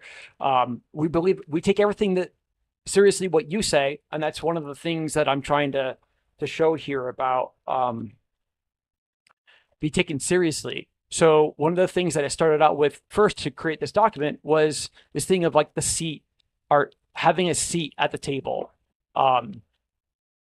That's what this section down here is supposed to show. Like up here is like showing the seat at the table and some of the problems with it, but then down here, how this works. So over here on the left, we have meritocratically earned a seat at the table. So the subtext here is ideological groups' ideas have been taken seriously, should be taken seriously. So basically, if I say, hey, if I'm saying, hey, Jordan Peterson's this really great guy, like look at this stuff. I have 11 followers, but of those 11 followers, I have more than 0. So of my 11 followers, if they believe me at face value, which a lot of people do work that way, and the whole audience capture thing is a really complicated topic that's really fun to talk about. But if they just believe me at face value and I say, hey, he's he's a reputable authority figure, he's qualified, and with these credentials, whatever he's saying is absolutely true. So like I heard I'm trying to remember that guy's name, but he's referring to like Andrew Tate, and everything Andrew Tate is 100% true, stuff like that. When we talk about like that, anyways. So basically, the whole dichotomy here between these two sides is, on this side, there are actions and labels we use to establish a person with different levels of credibility. And then on this side, we believe we're meritocratically earning a removal of a seat, meaning that we believe we're using a meritocratic judgment standard using epistemological judgment standard to go, yeah, we have like these things to show this person is an anti-vaxxer. This person is a pseudoscientist. They are a libtard. They're a fucking liberal with using an insulting tone. They are grifters. So you have all of your different things in your common sense to prove that, to go, this is what they said, these are the actions, all these different ways that you're judging the court of public opinion, who they are. And every time you're doing that, so if David Pacman with his followers and whoever hears that and he says that about whoever is on the right, they're a grifter, like he says that he did the same thing with Tulsi Gabbard when she left. Oh, the mask is off. She was always a grifter. She was never one and less. This is the not true Scotsman fallacy. So basically, there's all these different actions and labels we use on the other side. They shouldn't be, to where the whole ideological group shouldn't be taken seriously. So conservatives, MAGA, MAHA, whatever group it is on the right, or the left, they should not be taken seriously. These are poison the well actions, anyways, and it builds resentment and contempt. As we do this, but we're not, the reason this is red is because we're not doing it well at all. We're not fucking doing it well. I'm not saying that we don't necessarily need to be doing this. I do think we need to, but I think the standard by which we do that is abysmally low, and it just gets worse every day. Because one of the problems as we're debating with one another, we're mocking. This is why I have here one of the ones I want to get into. I thought I put mockery near the top. There's noise. I think it's in a different section. Yeah, I've got mockery here. The live exaggeration. Like, here's another thing that I think that we're just getting insanely wrong. And then I'll just go over these things real quick, and then I'll wrap up this video and try and make it as short as possible. Basically, we have, so mockery, the reason mockery is so bad So basically, I have a whole other diagram. I'm not going to pull it up, but it's the overall premise is mockery is not just a joke, but banter is.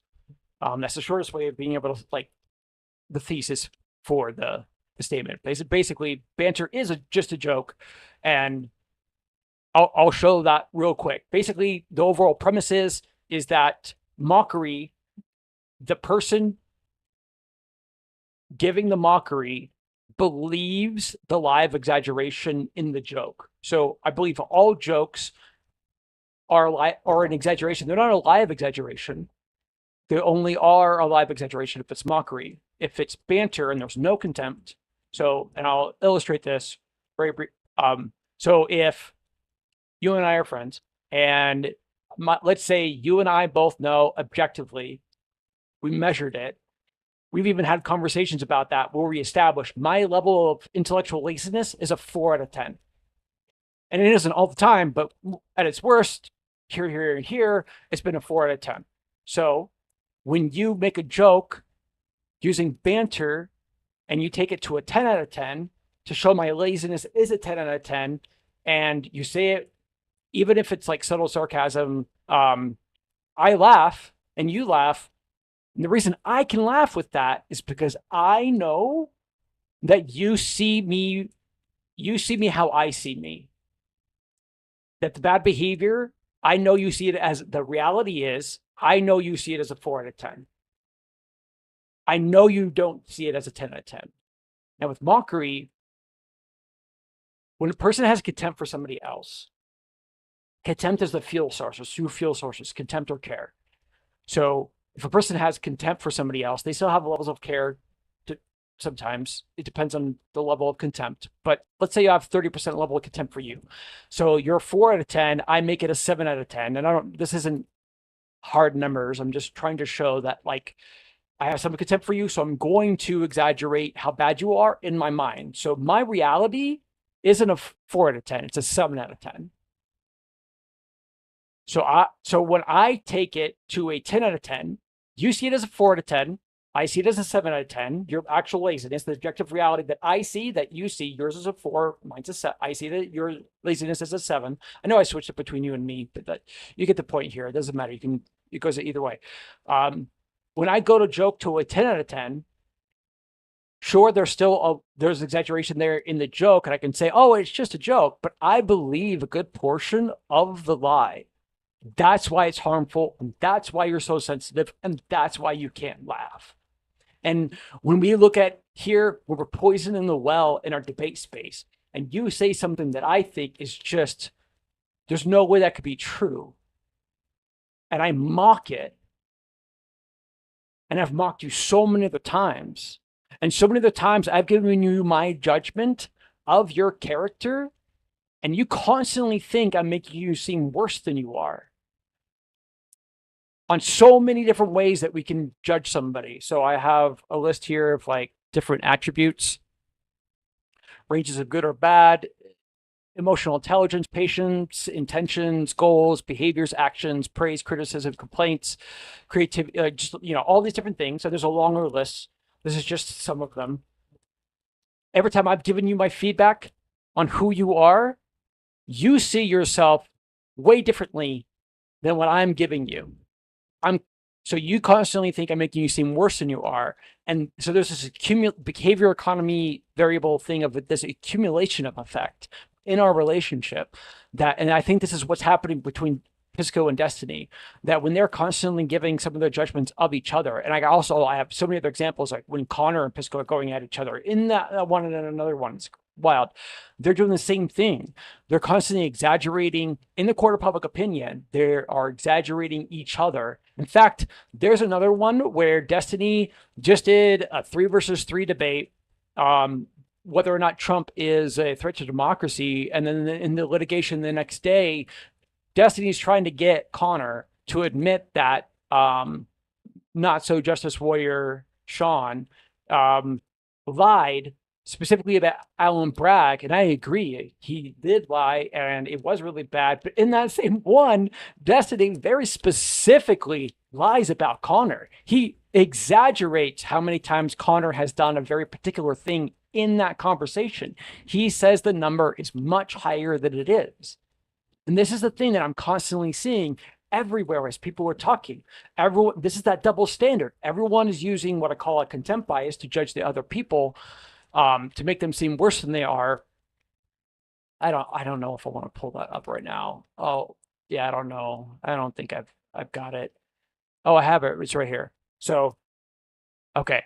Really, really quick right here. Between two people, person A or group A, they have their range of good attributes and their range of bad attributes. And then the other side, person B. So this is Israel versus Palestine. This is the left versus the right. This is Democrats versus Republicans. And so there's 4 sides total of judgment. But there's a thing I call the metaphorical Mexican standoff, and the contempt bias, the double standard, which is the contempt bias and toxic nice bias, are the things that do this. So you can see right here, I call it, here, I'll just take that out to make it uniform. Oh, wait, I can't edit this? Oh. In the wrong account, that's why. So I'll take out the destructive. So it's just a contempt bias, and then this one is, the reason I put the word toxic in front is because there actually is a really good way to being nice. It's just, in fact, I'm trying to make the claim here that the common sense of actually how to be nice hasn't existed yet. It's never been good enough.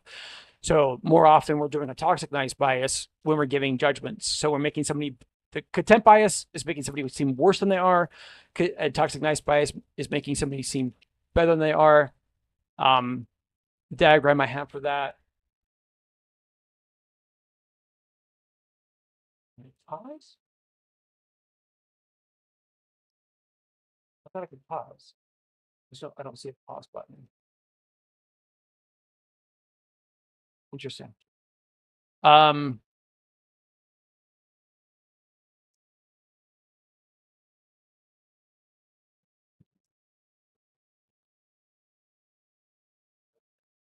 it, no, it's not this one.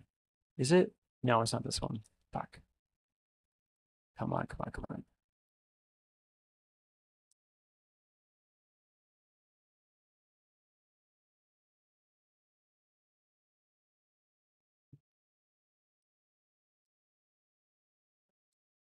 And no, I just.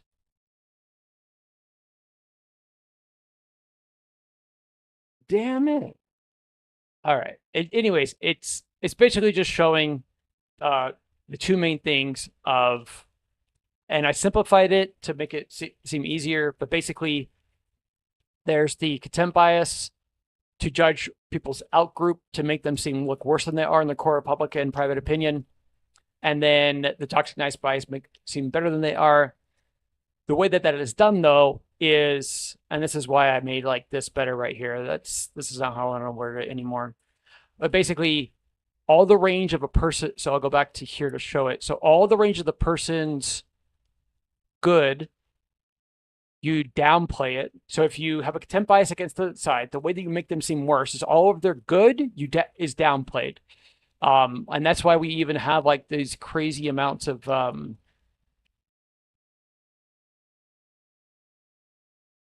this one, yeah. So right here is, yeah, I won't edit it. But basically, this is, everyone's talking about Trump derangement syndrome, Hassan derangement syndrome. So the contempt bias names that we're constantly seeing are talking shit, gaslighting, Trump derangement syndrome, hate speech, attacking, and then toxic nice bias ones are fluff piece, sugarcoating, copium, coping, simping, carrying water forward, defending. And that's because of the double standard. And that's another diagram I have to make for another thing. But anyways, so what I want to do is together as a focus group, go through many different pieces of content to go, okay, what do we all see here?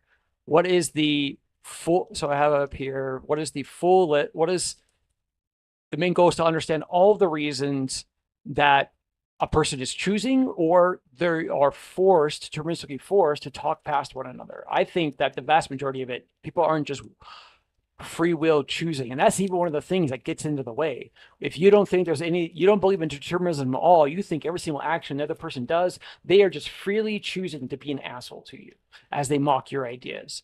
But again, that eye for an eye logic loop that we're stuck in, that's what this metaphorical Mexican standoff, every time I'm only engaging in your bad behaviors and my good, and I won't talk about the other two sides. And then the same thing over here. So yeah, again, just to briefly describe this, because I don't think I did a good job of it before, the MMS is that whoever it is over here, so I'll make this Destiny, and there was a one where Gorka debated Destiny, and this was true for that whole debate. Destiny only wanted to engage in the good. So the lines here are what they want to actually engage in. If they wanted to engage in all four of the sides of judgment, so remember, there's four total sides between two people or two groups of people. There's four total sides. And here, both people only want to engage in two of the four sides.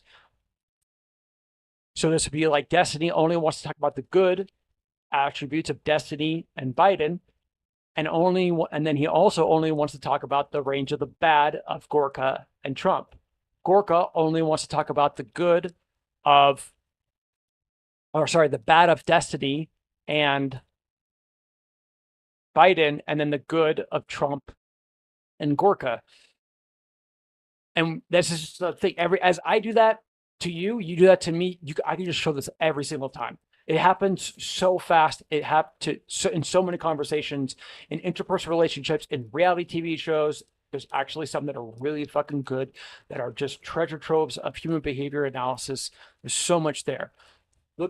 So one of the points that Destiny is making in this thing, and why I have a bunch of these things loaded that we're not going to watch, but is this right here is a graph from a net favorability thing from this Wall Street Journal. Democrats get the lowest ratings from voters in 35 years. Here's the picture from that poll. You can see, look at this drop right here, right after 2025. Right after Trump is in office now. And there's so many to talk about here, but this court of public opinion thing, where Destiny's main argument for that, why he wants to distance himself from leftists, from anyone that's a socialist or what was it? ML, Marxist Leninist,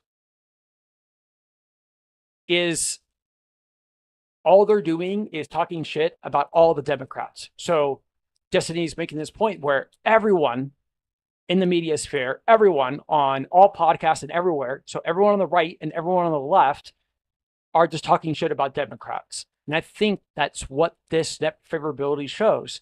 When everyone's talking bad about a group, the favorability of that group will decrease.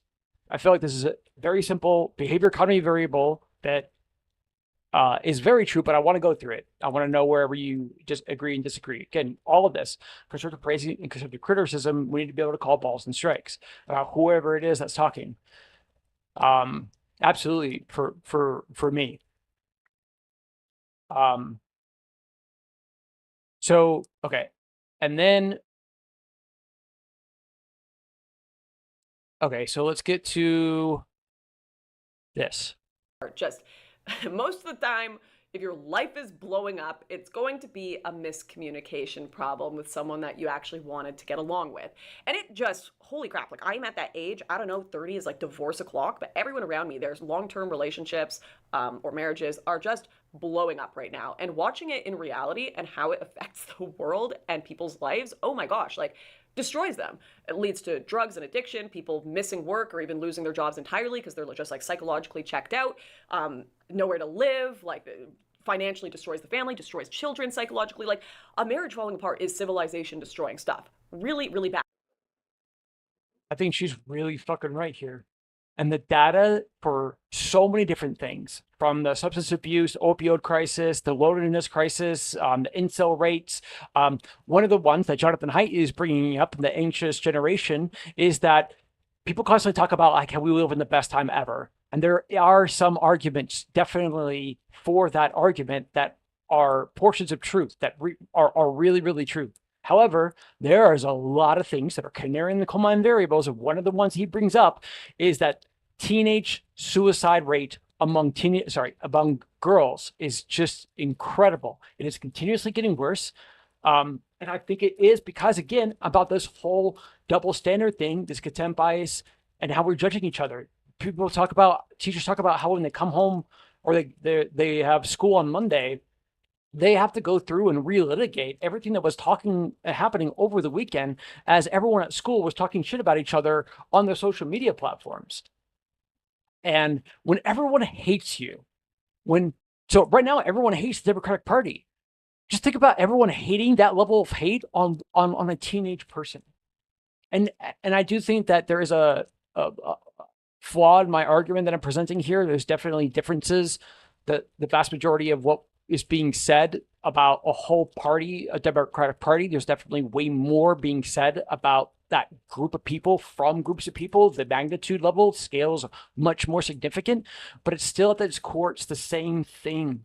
You still have your peer group saying you're a piece of shit, uninstall. You're fucking worth nothing. No one likes you. No one wants to be around you. When I'm seeing these blame game war struggle sessions happening inside the interpersonal relationships, people are tearing each other apart. I have been in them so many times in my life. This is one of the reasons I love that P.F. Chung, he said he grew up and his house was just Ritter, I'm trying to remember how he phrased it, but basically he just grew up in a very high struggle session, conflict ridden household growing up.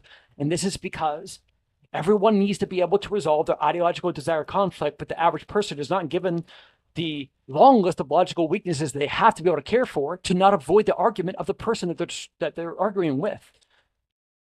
I think the vast majority of the time, this is not true as of today, and this is probably not true as of the last like 3 years.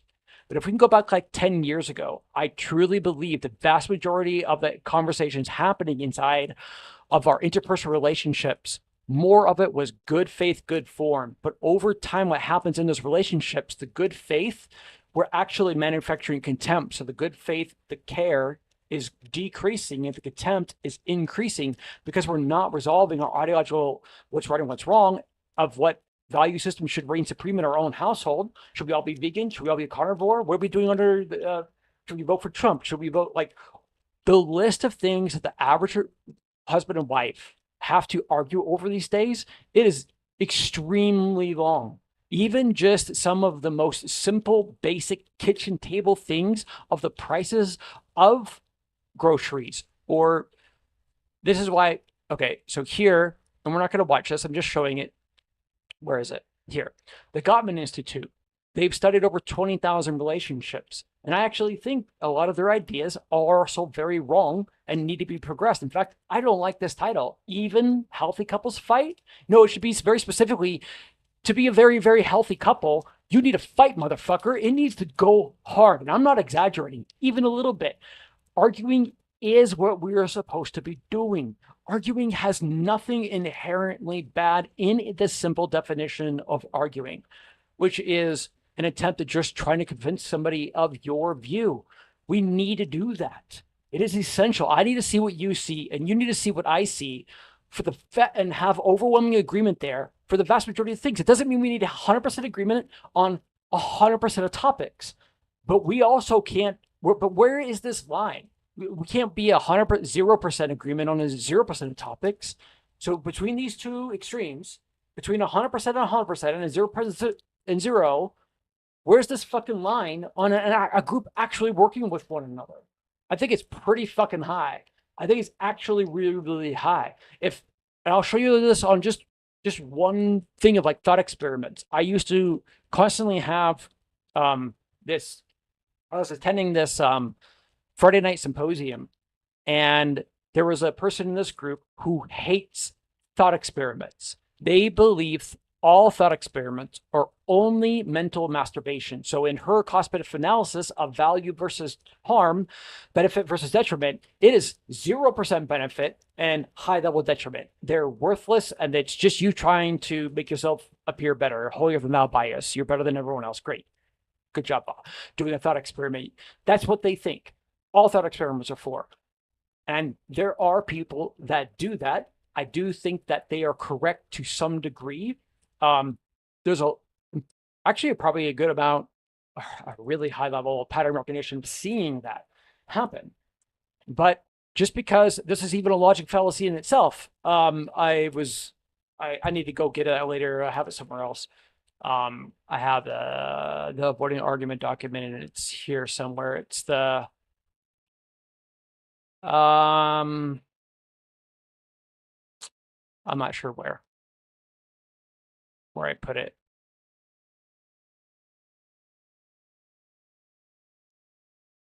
Yeah, I fucking don't remember which one it was. But basically, it's like if the FDA is corrupt right now, let's just say the FDA is corrupted if that experiment, it's 100% corrupt. The fallacy is basically, oh, we just remove the FDA, we don't need anything like that at all.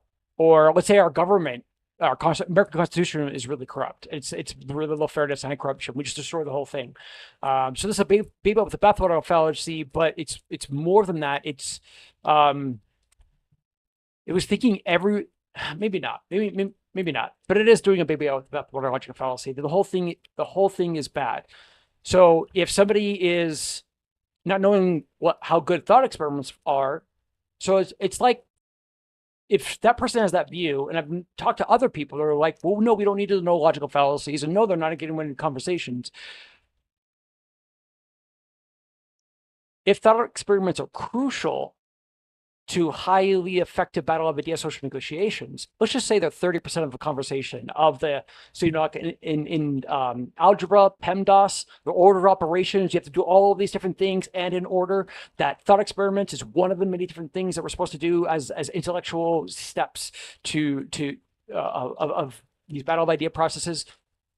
So if it's good and we really fucking need it, we shouldn't go, no, thought experiments are only bad. We should never, ever do them, because I see this rate of people misusing the tool. Well, people can use fire to go and burn down their neighbor's house that they fucking hate and they want them dead.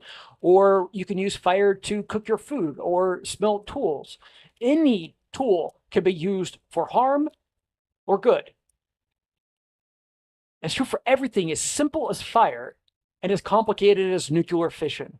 You can create the atom bomb, or you can create nuclear power plants. Anyways, so on the thought experiment thing, can her and I work together?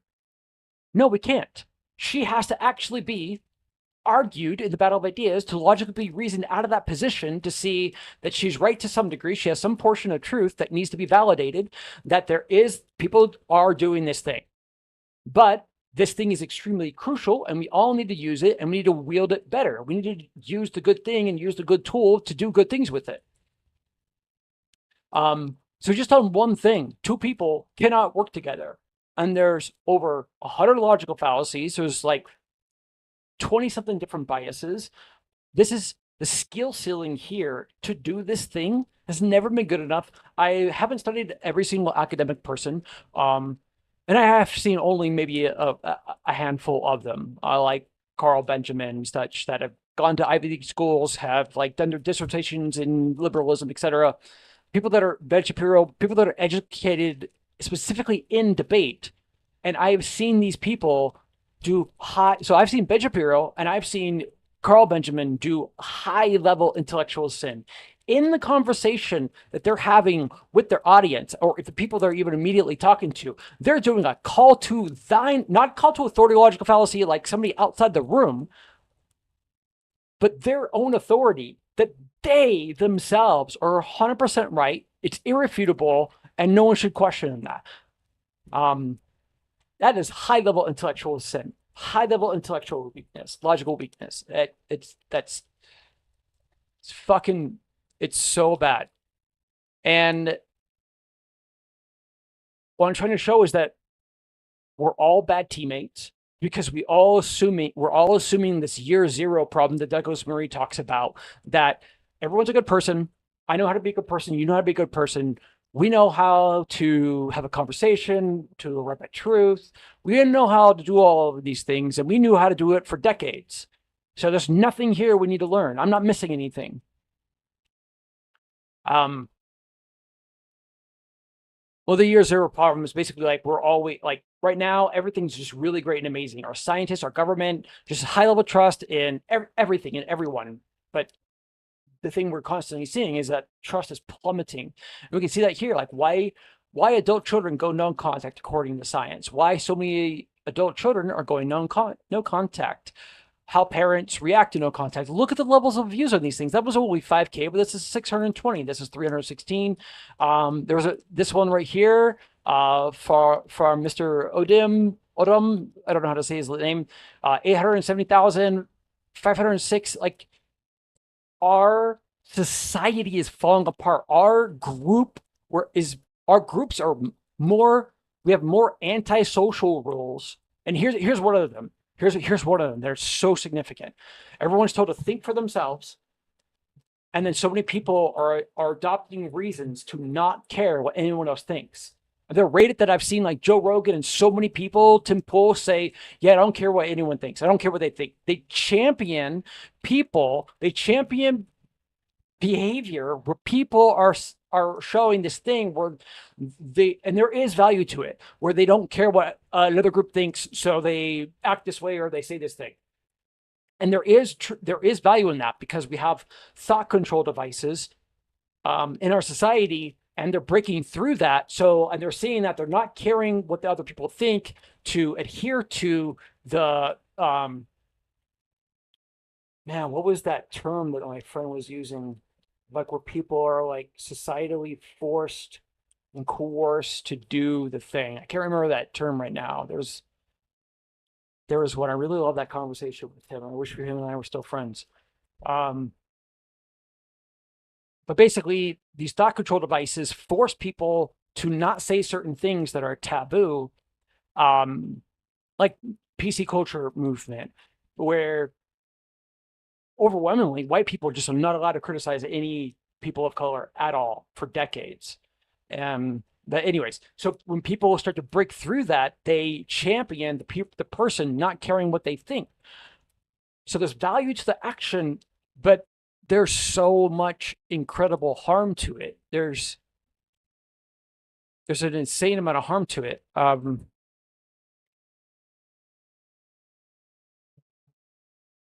I have this thing. So right here, if you look at the screen, where there's basically a level of you're measuring things, the level of benefit and value and good and detriment, harm, bad.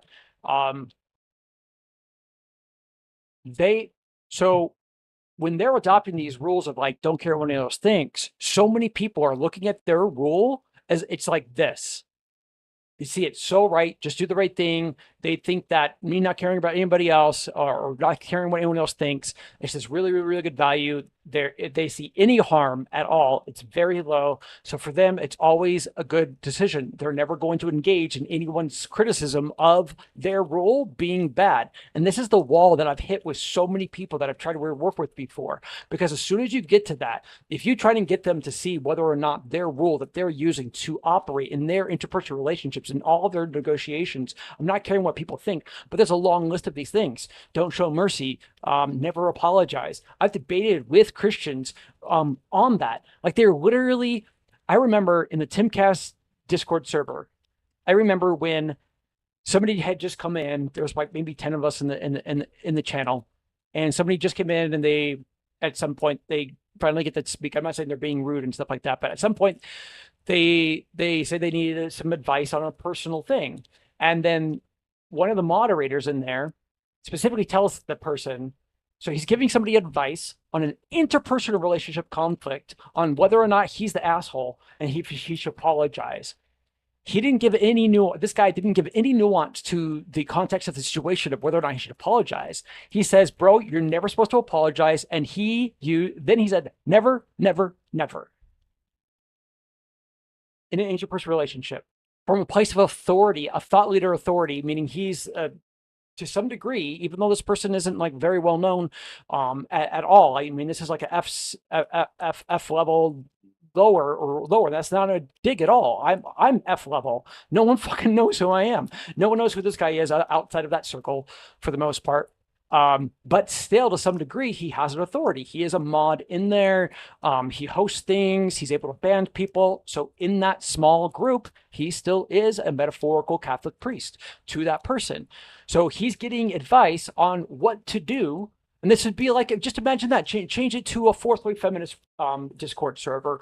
And the person was talking about whatever it is. And then the person says, well, you're supposed to believe all women. Well, why wouldn't you? Just do that. It's that simple, man. Like, everyone's giving these their prescriptions, but no one's debating their own ideas. But there's just so many things that are extremely antisocial rules that are just making everyone more increasingly bad teammates. But the biggest one, the largest one, that is this game theory thing of an act of defection towards somebody, is when you tell them any amount of the judgments of who they are, the reason their disagreement is treason to people is because they've had such a rate of people disagreeing with them, not being able to use their words at all. They have to use other forms of warfare. They have to yell and scream at each other. That's why there are these incredible blame game war struggle sessions. But usually there's emotional badgering, emotional manipulation, there's gaslighting, there's cancel culture, all of these other things that even cause higher levels of resentment and contempt. If I use financial warfare, so this is about, like, the overall premise is like, how is the group making decisions? How are they winning? What form of warfare are they using to win? Are they using physical violence, threats of physical violence? Are they using emotional warfare, cancel culture, weaponized empathy for, victimhood status? The list here, it's just so long. There's so many different things that we all use. There's different forms of warfare. Financial warfare, tariffs. Tariffs are a thing that you can use that any nation can use in the negotiations between just a larger group of people. That's all it fucking is. It's the same shit, though. It's what form of warfare we're using to get what we want. We want Korea to not have nuclear weapons anymore. Okay, we'll put sanctions. We'll do this. We'll use whatever financial warfare we can, whatever threats of military physical violence that we can. We'll do whatever we can in all these other forms of warfare, because we're not going to be able to convince them out of their logical. We can't use our words. We have to use some other form of warfare. And this is one of the things that, like, my brother, like, really, I feel like he hates me right now. We rekindled recently, and now we're not talking. We didn't have any, like, big blow up, but I think he's bothered by a few of my claims. And one of them that I made to him was that his wife, that he's still married to, but now they're in the process of trying to get a divorce. That all these things he's complaining to me about how much emotional manipulation she uses to try and get what she wants.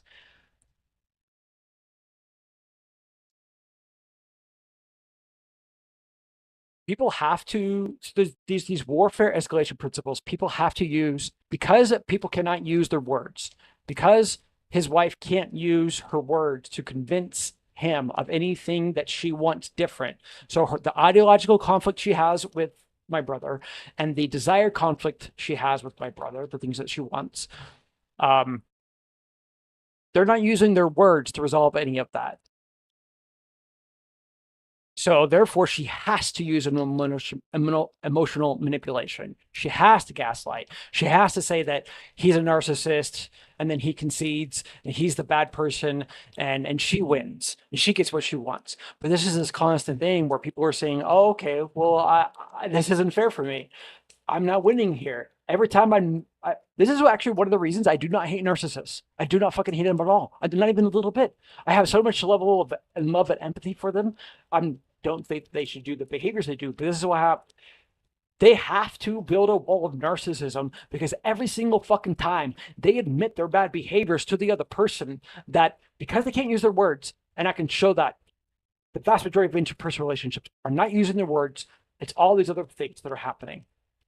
So whenever my brother admits he's a narcissist, or admits he did any bad behavior, admits, yeah, I did this thing that was bad, I lied here, or I did whatever it is, there's this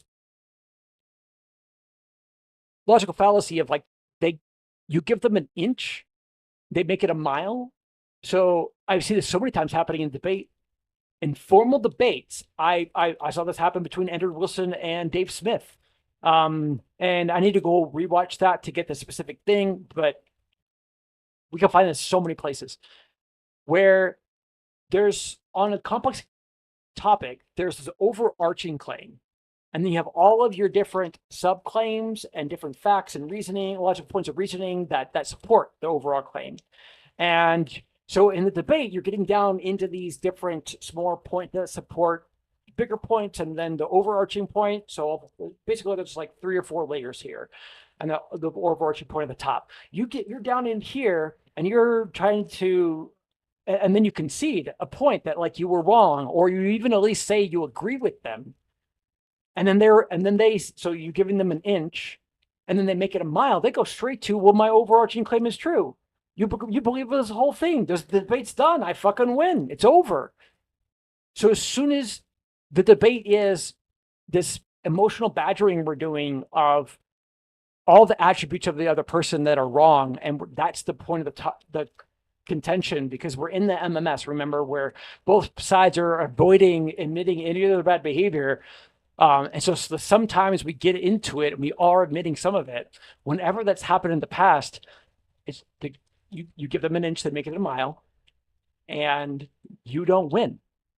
Whatever ideological conflict you had, whatever conflict you had, you lose. Game theory, prisoner's dilemma, active defection thing constantly happening, active defection. You're not getting what you want. You're not getting what you want on what you see as right and wrong for the decisions that are being made for your group, for your kids. You're constantly, so you either have to give up caring about whatever it is, whatever topic you greatly care about. These are your irons in the fire. So the person has to either greatly give up about the thing they care about.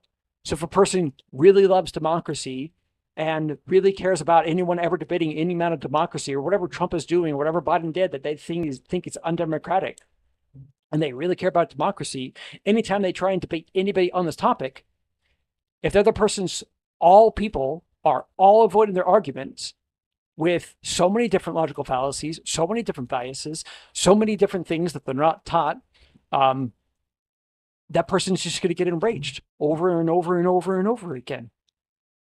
So they see using my words does nothing. I should only mock and ridicule everyone else because that's what everyone else is doing.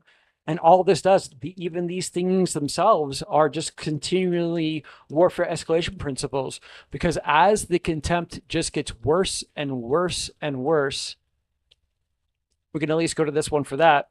So the level of contempt, like it goes up and up and up and up. You can see it in a moment between 2 people rise. The level of contempt didn't start out so bad. Like even the title of this running right here, it gets heated right from the start. And then later on, Pisco talks about why his reasoning, why he was already so upset and heated in that debate. We get into that the next day. And guess what it is? He's being misjudged. He feels he's being unfairly judged by another content creator's audience. So in the court of public opinion, his image is being stated that he's way worse than he is, that he's even not a liberal anymore, when he has a podcast about being a liberal, and I think he's a live and learn.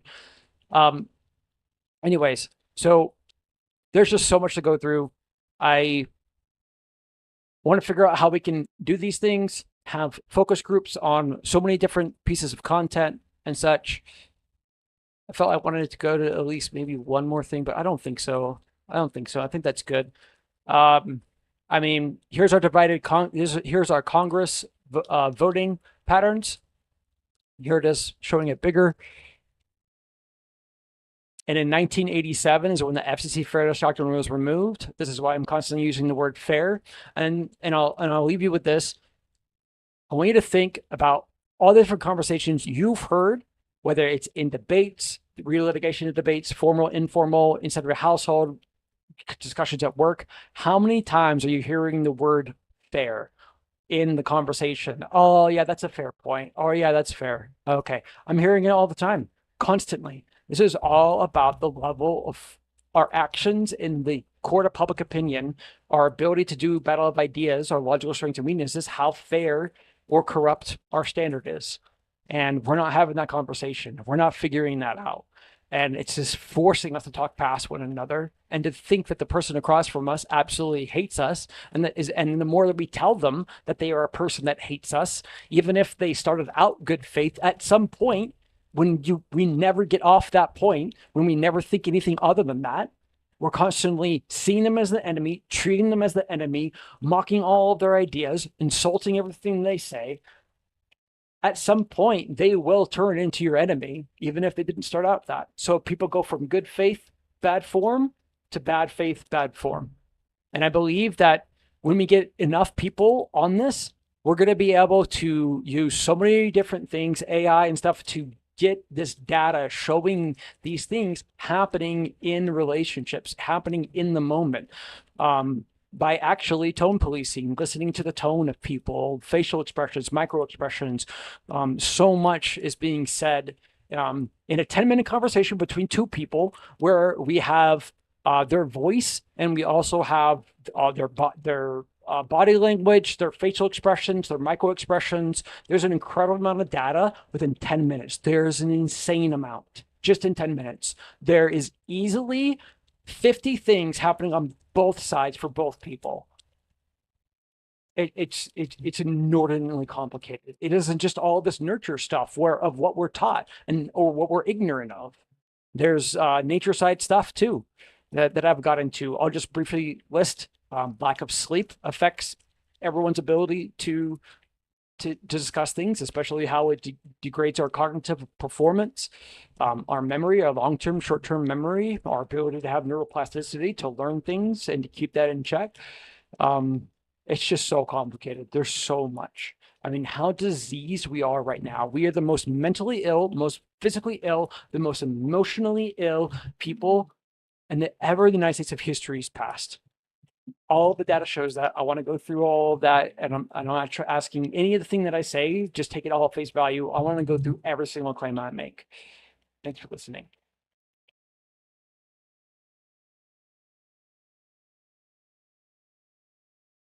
Okay, so it was an hour long, and I tried to make a 4-minute video. Cool. That's about right. I have to say, it's better. That's the best I've done.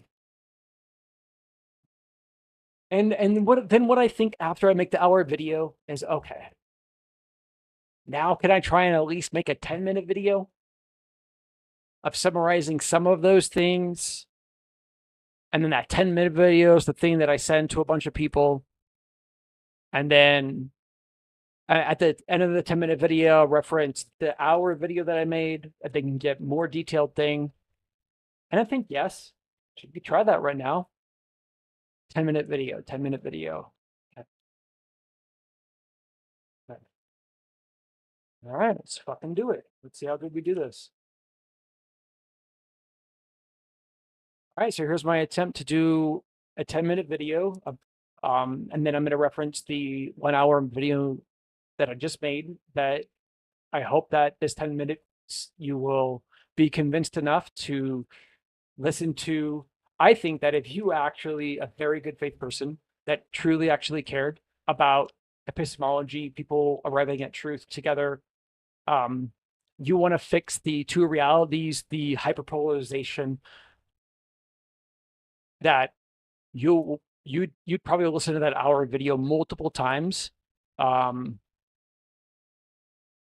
me, I'm listening to 3-hour, and these two I haven't listened to multiple times yet. I've only listened to both of these one time yet. So there's a debate, two versus two debate, and then there's the re-litigation and debate afterwards. But there are other ones. I have a whole Google document on media to analyze. And in that, I've got different debates that Destiny has done, and then the re-litigation of those debates. And in there, I can show just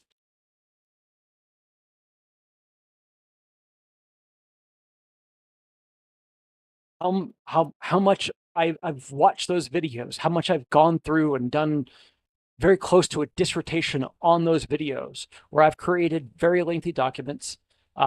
So for example, here is one that I just started making today, and this is to make a video about this one. And obviously the video, so this is 8 hours total of content. And so the end video that I'm going to make is not going to be 8 hours, but it'll probably be around an hour in total. And then I'll try and make either more shorter videos after that to try and summarize different points of like over a 20-minute period of what I was trying to say in that video and make short form content. But I'm mainly trying to find people that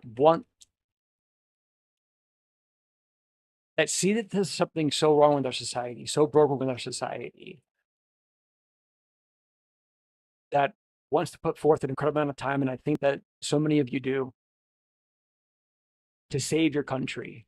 I believe I am an incredibly fucking white pilled. That we can do this, we can save this. So here up at the top, I've got a preamble for like the different videos that we would analyze. Then near the bottom, I have different things we need to be able to take into consideration. And so like right here is a list of some of the more, what the epistemic term would be is argument avoidance rhetorical devices, but just simply put, avoiding the argument. These are, and there's just a long list of actions that we're doing. It seems to be every single logical fallacy avoids the other person's argument. Every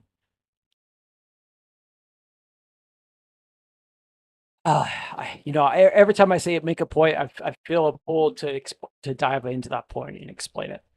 When I'm trying to make other points, I'm still trying to show that what's the rest of this document. So how we're unfairly judging each other in the court of public and private opinion, how the source of the double standard, the contempt bias, and toxic nice bias that either grants or removes credibility for us to have a seat at the table where we have these battle of idea social negotiations and who's welcome in your house, who's welcome in the debate space to have a seat at the table, do you think deserves a seat at the table? And that's what this even debate right here between these, they are. It's about whether or not, let's see, I think I have the overarching claim. It's whether or not we should cater to the left, far left. We should cater to the, I don't know where I put that. But basically, or not, the overall argument is debate topic is whether or not we should cater to the top left or to the title. And there's just a very long list of things that even go into that. Like so there's 4 boxes of liberty. Like this quote with Charlie Kirk, I'm looking at the time, we got 4:40, so I'm going to hurry up quick. When people stop talking, that's when you get violence. There are warfare escalation principles, ideological and desire conflict. So ideological conflicts, what's right and what's wrong, what's morally right and wrong on a long list of rules, principles, morals, American Constitution, amendments, law, just everything that of these constructs that we make. What do people say? Man-made logical constructs, which I don't use that word to belittle it, which I think people do. It's so fucking. Anyways, these are important. They're crucial. Just because made by man doesn't mean that they're not really good. There's a lot of good in them. But when people stop talking, when people can't use the battle of ideas to resolve their ideological conflict or the desired conflict, it's what they want to happen. So if you didn't want Trump to pardon all the people on January 6th, you think that is an immoral thing, that action you don't want to happen, resentment built in you because he did that action. You didn't get what you wanted. And the more people don't get what they want, especially on what's right and what's wrong, especially like when we have the next pandemic and the stakes are really, really fucking high and people aren't getting the lockdown or masks or mandated vaccines or whatever it is that they want. And I get you're going to try and mind read who I am and what side I'm on. I actually truly fucking believe we can be on everyone's side. We are going to show what the double standard is, what makes it happen, what what are these horrible results because of the double standard, because of the contempt bias and the toxic nice bias. The contempt bias where we're making other people look worse than they are, and toxic nice bias where we're making people seem better than they are. As we're judging each other in the court of public opinion, we're going to get rid of the double standard. We're going to use the same standard to judge everyone, to call balls and strikes on every fucking person, from Karl Marx to Hitler to Donald Trump to Destiny to Jordan Peterson. And that's what I want to do by analyzing these videos, doing a focus group, by making documents that are where we write down everyone's Steelman thesis statements, go through these videos and show why we think in the moment they're talking past one another, or what we think is happening and why. Is there a logical fallacy? Is there a bias at play? Do the people know about it, or are they ignorant of it? They don't know that thing exists, and other person's yelling and screaming at them, telling them that they should know this thing, and just all of these basically these walls that we create: the wall of taboo, the wall of dogma, the wall of obstinance. All right, so I think the vast majority of time, over the last 20 years, most of what's happened is things started out as good faith, good form, especially in interpersonal relationships. And we're ever looking at judging all of this, of the content we would analyze, definitely the formal debate space and the informal debate. So the real litigation after that is an informal debate. And then, but inside of households, I can show there are so many things that are kind of like the Osbournes reality TV show, but there's other ones where it's about families, it's about a group of people, like the Secret Lives of Mormon Wives, about this TikTok mom group. I can show the exact same fucking things, the exact same things. There are definitely differences. I want to hear all those, but there are things that are so fucking insanely exactly the fucking same between the political and the left and the right when they debate. The exact same goddamn tribalistic dark sides of tribalism are at play, forcing people to talk past one another. The fear of ostracization. You're not allowed to criticize the leader. You can't agree with the villain. Just the same shit over and over again is consistently happening. And we can understand that and understand how complicated this is and figure that out. So we got 1 minute up, so I'll wrap up things. But basically, there is so much data. Here's a net favorability of each party. Here is our voting patterns. Here's a better picture of that. Wait, shit. Where's the better picture? Here. These are the voting patterns of our Congress from 1949 to 2011. The fairness doctrine was removed in 1987. These are the levels of fairness and corruption in our common sense of how we're judging ourselves and each other and the complex world around us. Then, so that's Congress voting patterns, and what the fuck happened in 1987? How do these two groups of people? This is like Israel Palestine trying to make decisions together.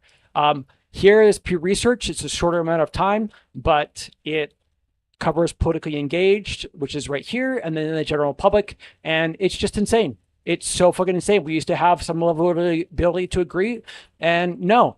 So, do I think Trump is an amazing leader? Did I vote for him in the last election? I did not vote for him, and I do not think he's an amazing leader. I will admit everywhere where he's good. I do not have Trump reigns. I think I can fucking prove that.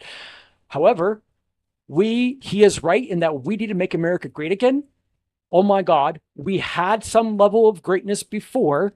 We can show with so many different pieces of data, we had higher favorability for each party as the net favorability of the average person. Favorability for each party was better in the past. We can also show Congress had better ability to agree in the past. It wasn't perfect. None of the 1949 is not fucking perfect, but it's so much better than 1995, as well as so many other pieces of data. So much statistical data shows that well before Trump, look at this, 2011, right here on this one, and so many other data points that I can show, and I think that we all can get before Trump started running for office in 2015. So he is a symptom of the disease. He is not the disease. And the focus group's goal is to understand what the disease is. How is this functioning? How is this working?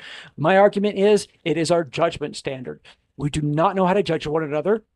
What it means to be nice, what it means to be politically correct, what it means, what infighting means, what is the difference between talking shit and constructive criticism, the morality rule set that is in the common sense of the average person of what we're supposed to do to judge ourselves, the other people in our own group, and the people in our own group, it's never existed before. It's never been good enough. Please challenge me on that. I want you to challenge me on that. I want you to put forth me, hey, here, the feminists figured it out. Fourth-wave feminism, here, they figured it all out. Their morality rule set is like close to perfect.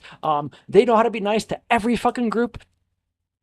No one's judging, no one is debating their own ideas. Not one single fucking group has any level of actual cojones, any measure of being a true alpha leader and debating their own prescriptions that they use and that they prescribe to the rest of the world. They want everyone to believe all women, and this is any fucking group. I'll go to far right Islam. I'll go to Christianity, any form of it. Conservatives, MAGA, Maha. Everyone has their prescriptions, and no one is actually having high level in group debate and dissent and praise and criticism. Really good fucking debate. Please show me where that's happening. I think that the vast majority of all in-group and out-group debate on every single topic is the 99% of it is abysmally terrible. None of it is ever good enough to actually maintain a democracy. If you want a public democratic republic, you have to be measuring high levels of actual cooperation, that we were resolving our ideological desire conflict and battle of ideas using our words. If we're not using our words, it puts insane levels of pressure on all other forms of warfare. This is why so many people, whenever they want to talk about any action that can be done, they only talk about voting, they talk about political, they talk about juries, they talk about the Supreme Court, they talk about all these other things. So right above battle of ideas, the next warfare up, escalation principle. Okay, the words aren't working. What about political system? Can I rely on that? And I'm going to end with this. I know I'm at 13 minutes. I'm going to end with this. I promise. Going right back here to one of the things I was trying to show in the initial document that I was presenting earlier, the 4 boxes of liberty. The soapboxes is our battle of idea debates, town square debates. Our jury box is our judicial system. So that's Supreme Court, that's internal Supreme courts inside of each state, as well as in any matter of our judicial system. Then our democratic ballot box, our ability to vote for local and federal positions. And the overall core premise is, if people cannot trust the verse 3 to readdress their grievances. So here's the first one. They try and like, hey, can I speak here? Can I speak freely here? And then both the left and the right has their complaints of how they've been canceled by the other side. That both sides say that there's free speech and then there's hate speech, and they'll cancel the other side. And so both sides have grievances to readdress that Times Square is not fair when the other side's controlling it. The media sphere and our social media, 2 main places, significantly that also controls our court of public opinion. Anyways, so if they can't control that, then if they can't rely on this first one, maybe they can rely on the jury system and see enough fairness here. Oh, I can't rely on the jury system. The left sees the Supreme Court ruling on giving immunity to presidents, and our Supreme Court's corrupt, and they also remove Roe versus Wade. And then the right sees all the different problems of the Supreme Court as well, like whatever it is that they're not getting out of it. And any amount of the judicial system. I mean, specifically Texas versus Pennsylvania, they filed a lawsuit, and the Supreme Court didn't even have their day over voting rights, and they built resentment and contempt. So people were just constantly doing this tally for unfairness in any of these 3 things. Okay, well, can I rely on the ballot box then? And then both sides.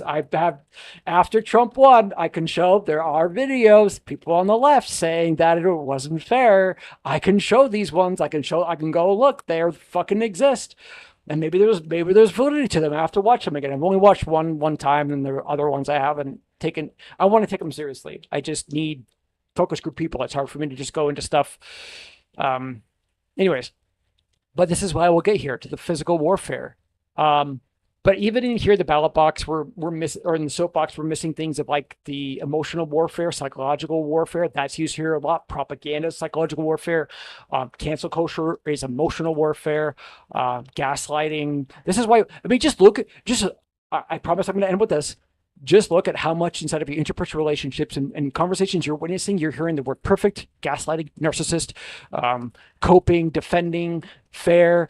I mean, just the words and the rate and intensity by people saying them, those ones alone should be a high level for all social scientists that are studying behavior economy variables. These are canary in the coal mine things going, something's wrong with our society. We're about to have insane system collapse because no one could trust anyone else anywhere. They can't trust their friends. They can't trust their family. They can't trust the institutions. They can't trust the government. They can't trust the educational system. Just the trust on every single thing across the board is plummeting.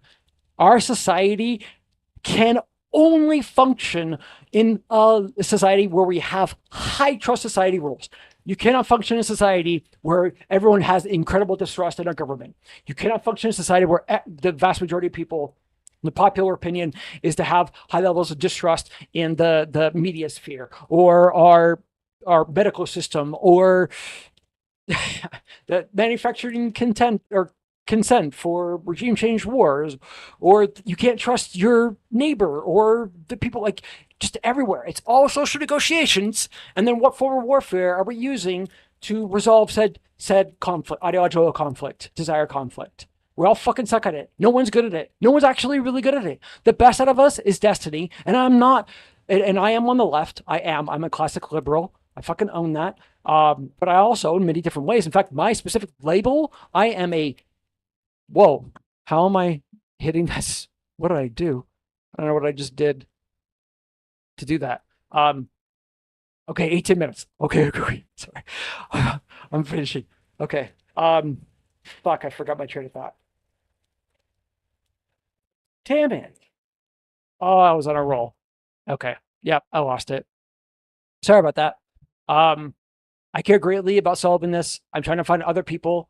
I can only work with people that where at any point when we're ever debating anything, we can. No one's beyond reproach. You're not beyond reproach, neither am I.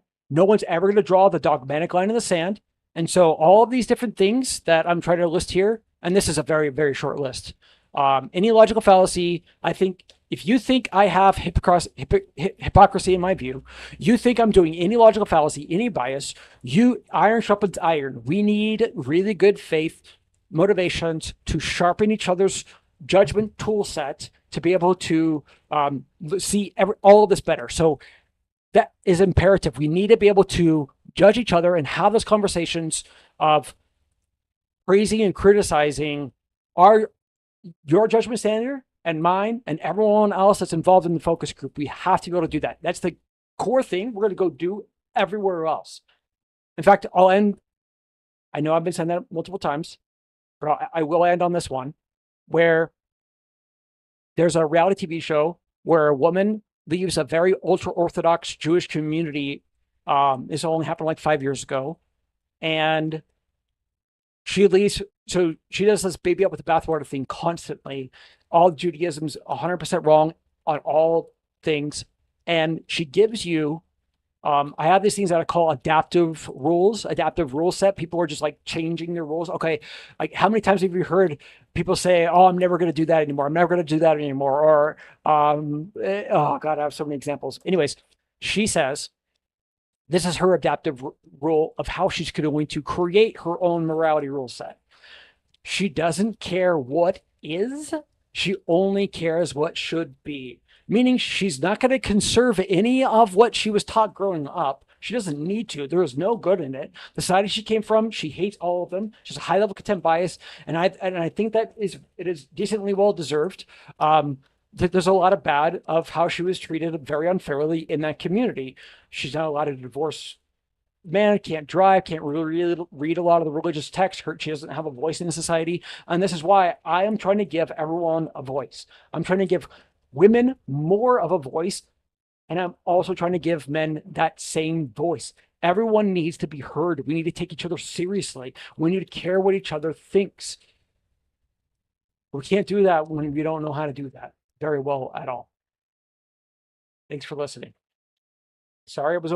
I'm sorry it was 20 minutes long.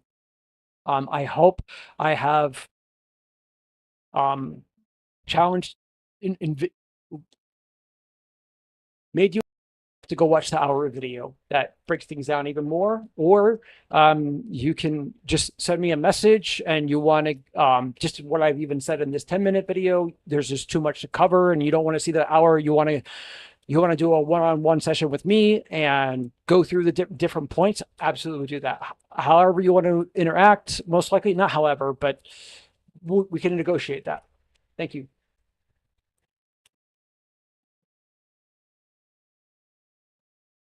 All right. So I hit stop. Okay. So I said I was going to do a 10 and I did a 20. Not too bad. It didn't up to, it didn't up to being a half an hour. Definitely could have been a lot worse, but am I doing a toxic nice bias to judge myself right now? I don't think so. I'm not saying it's perfect. It is a problem. I set out to do a goal. I didn't meet it. In how much I failed, I didn't fail completely. It wasn't 100% failure, but there's some level of failure. I would say probably like 20% failure.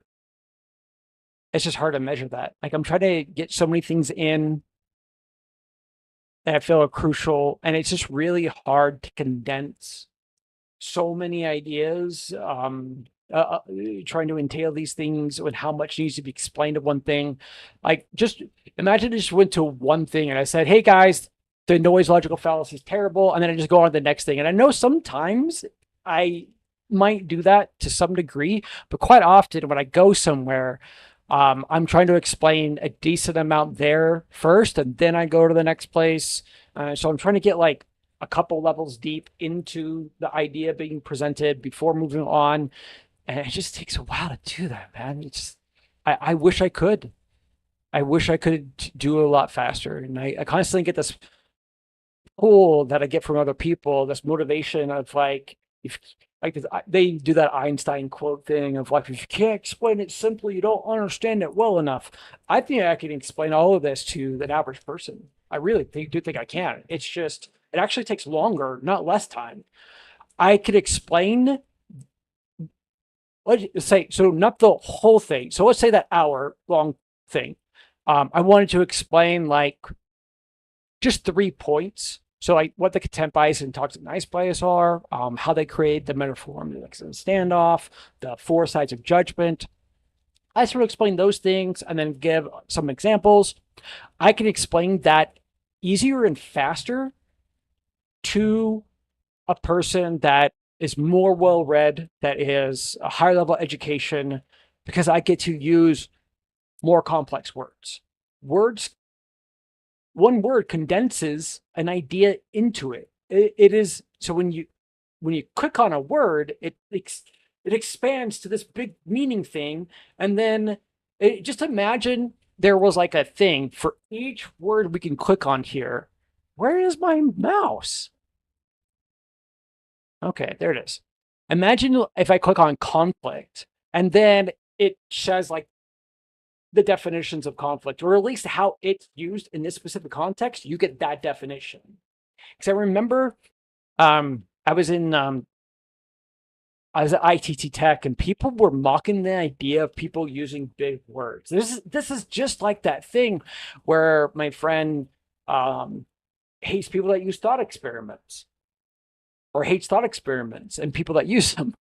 And so yeah, she started to hate me. But people that use big words, of course. Yes.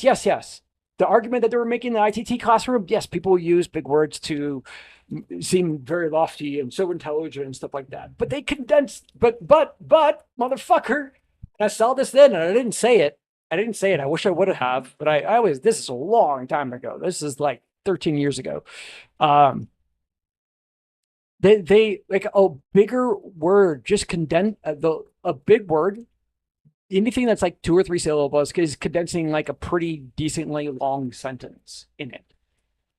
And so if I make a paragraph of something and I'm able to use the word instead of, so imagine instead of saying conflict. So this is how I see how words work at least mostly. There might be some decent amount of nuance here. So, okay.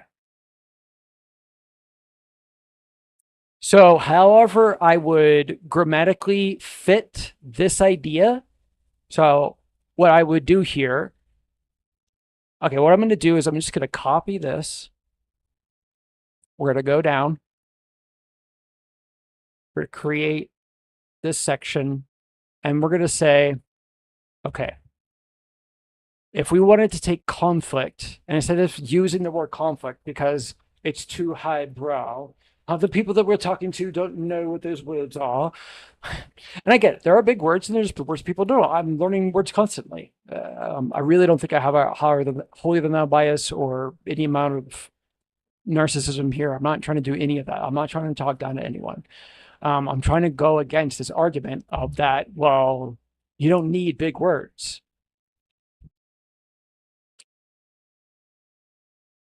So you would take this definition and then, so let's see, how would we do that?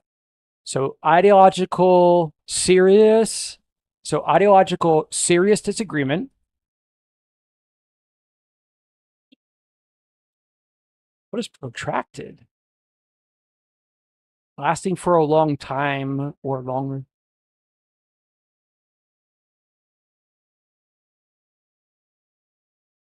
Okay. So if somebody had the multitude of this as well as the definition of conflict, they had all of this in their head. So we're going to have two areas this is. So we're going to have, actually, hold on. I need this intact, and then I need to copy this, paste it again. We don't need this. We're just trying to, okay. So in this one is where we're taking ideological, serious disagreement. And then protracted was like over a long period of time. Lasting for a long time. So ideological serious disagreement. Very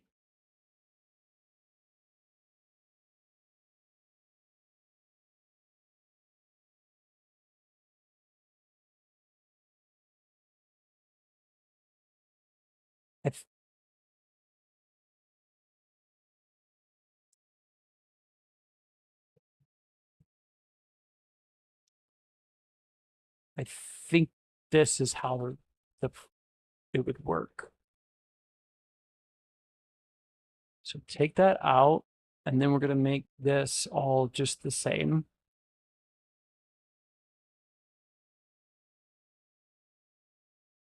And then we'll make it all the same color.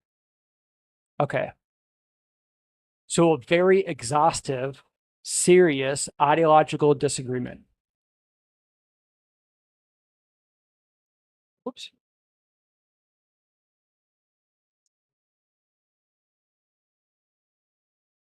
Instead of using the word conflict. I really believe this is a really good high-level portion of truth argument I'm making here, where any fucking word that we go to, it has a longer definition than the word is. So when you're constructing lengthy paragraphs, like just imagine this whole paragraph here. If each one of these words, except for like to and the and more simple ones like top or more, but anything like even worst, ideas, meaning, destroying, common, judgment, all of those words, we did this exact same thing. This thing isn't just this long, it's 7 times longer than that. So when I'm saying so here, okay. So I'm trying to go back to the original point that I was making about it takes longer to explain something to a person where I can't use bigger words.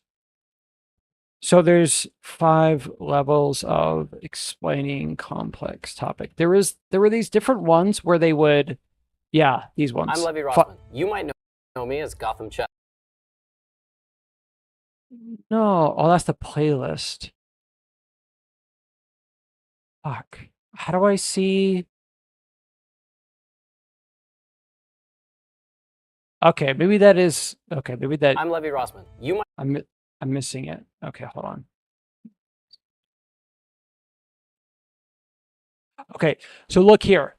The Grandmaster one is really long. I bet you anything, and I haven't watched this. And I'm not going to do it right now, but I should put this in as a really good thing to do. Hold on. So let's just put in here content to create 5 levels complex versus simple. So I haven't demonstrated this yet, and I need to, but here the novice is really short. Look, each one's shorter. This is the shortest, then it's a little bit longer, and longest. And then that's weird, AI programmer. I'm not sure how that fits in. Maybe he just wanted to do an add-on thing. But my claim that I believe to be true is that these videos and everyone that's like this, there's a lot of different ones. It's not just chess. There's a lot of different topics of this 5 levels of difficulty, and they all follow this trend. That what is taught here in the Grandmaster, this person's not being taught those things.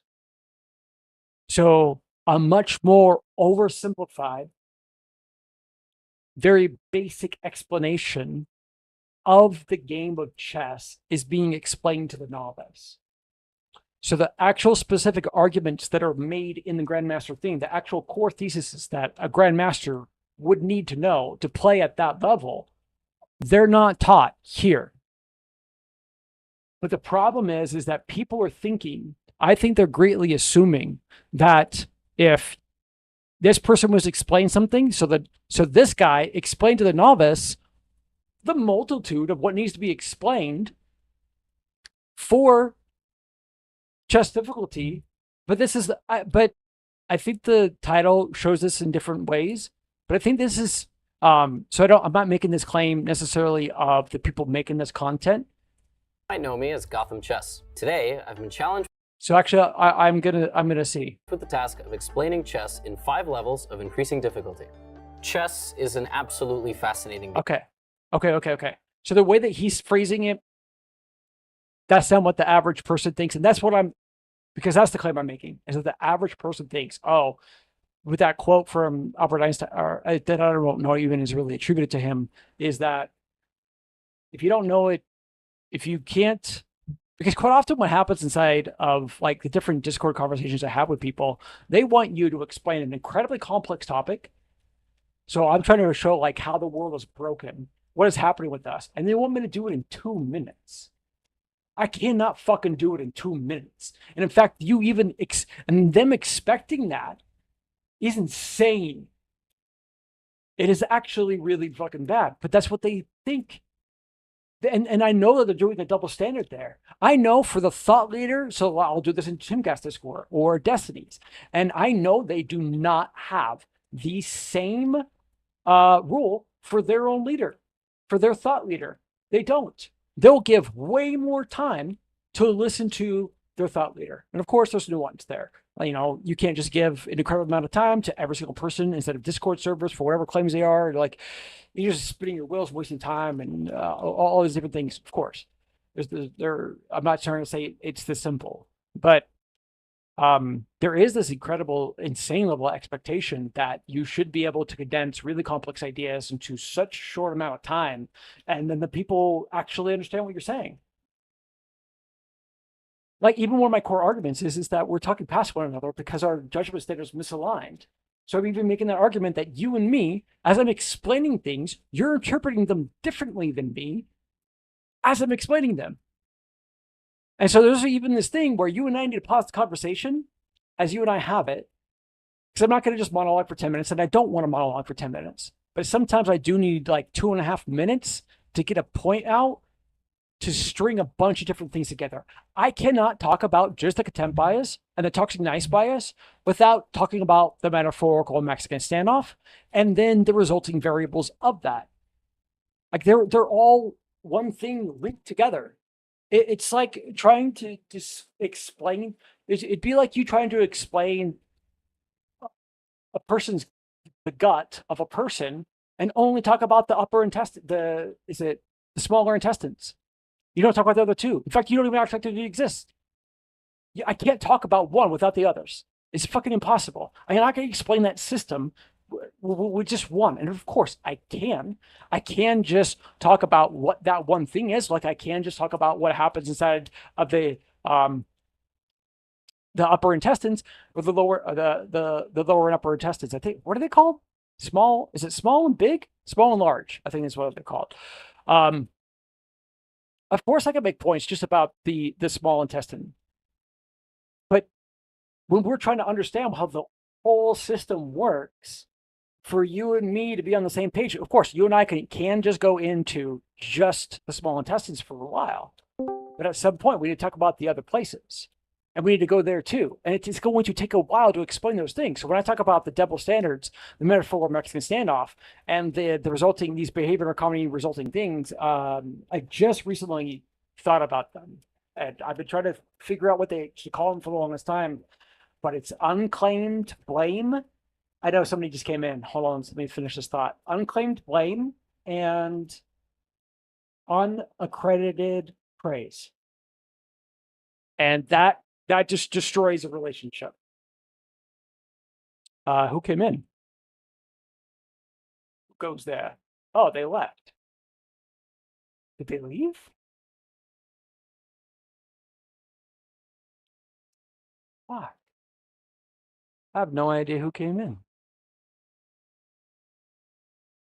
That's weird. I could have. Oh, maybe my thing just disconnected. Like maybe I just disconnected from Discord or reconnected, and there was nobody there the whole time. Oh, that makes me think of like my door kept opening, and I kept thinking Arya was here, but it was the wind blowing it. Oh man.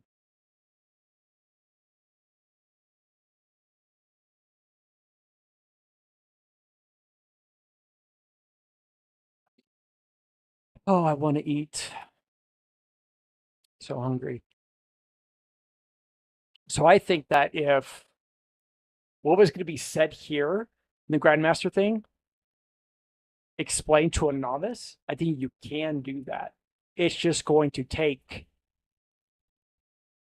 a lot longer because a lot of the words you have to do this thing. If they're not familiar with very specific terms, you have to explain, you have to take the time to explain the definition of those words, of those terms, of those phrases, of what happens in the game of chess. So it's going to take longer to explain. You can't use shorthands that you can with the Grandmaster that is already known and established on that. So I do think I can make things for the average person. I just think it's going to take a long time. And trying to figure out how to create that content.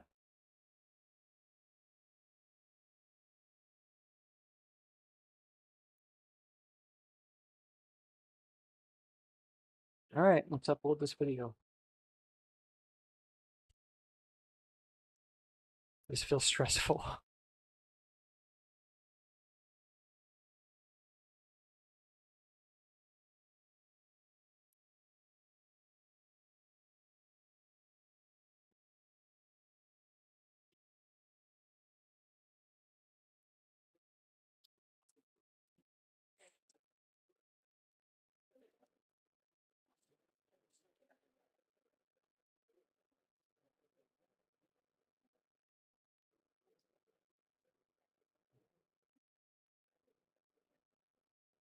Woo-hoo. I had a total of 4 viewers.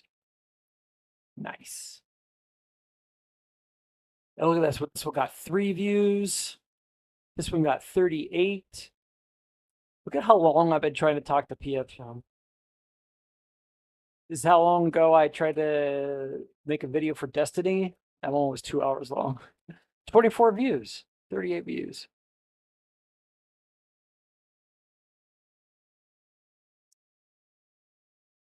So yeah, there's where I worry about that.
Okay, it's really cool.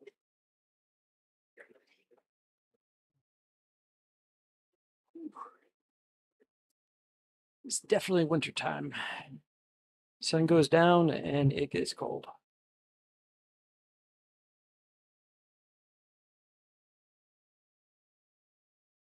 Okay.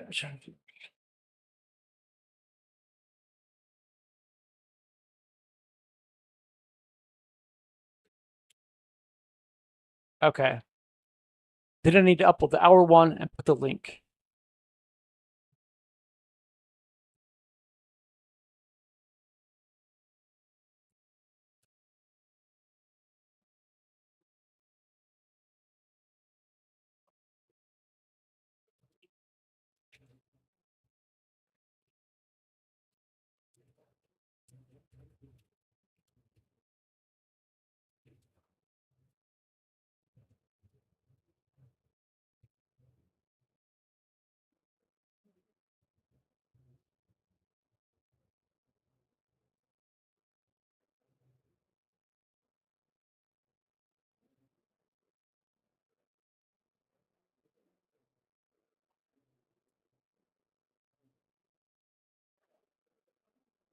Okay.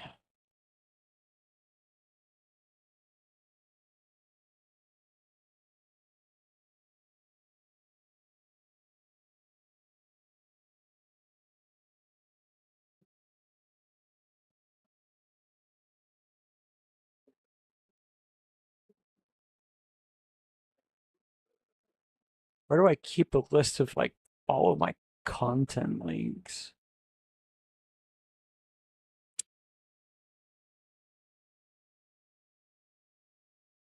Oh wait, I want this.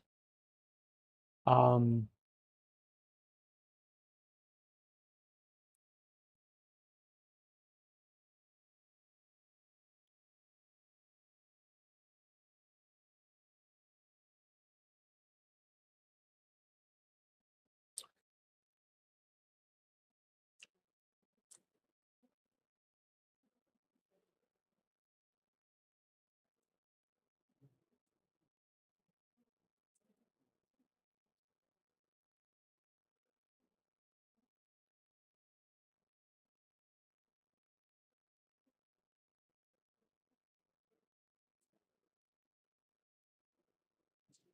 um,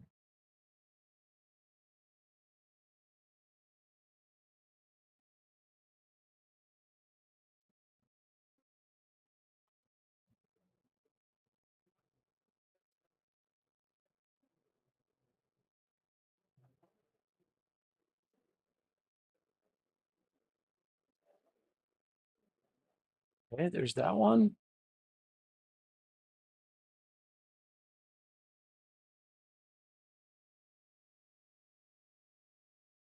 Then I need to upload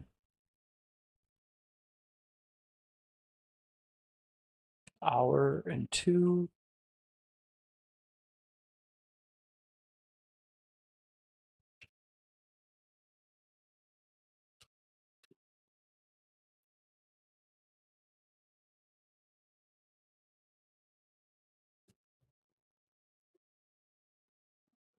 Um,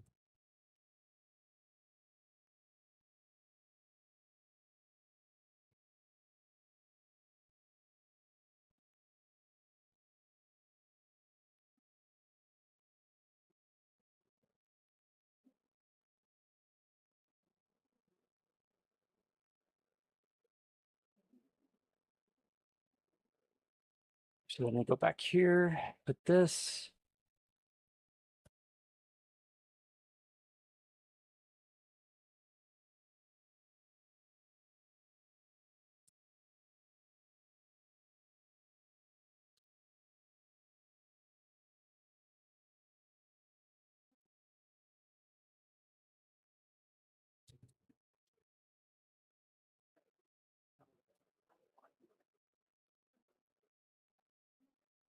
Okay. Um,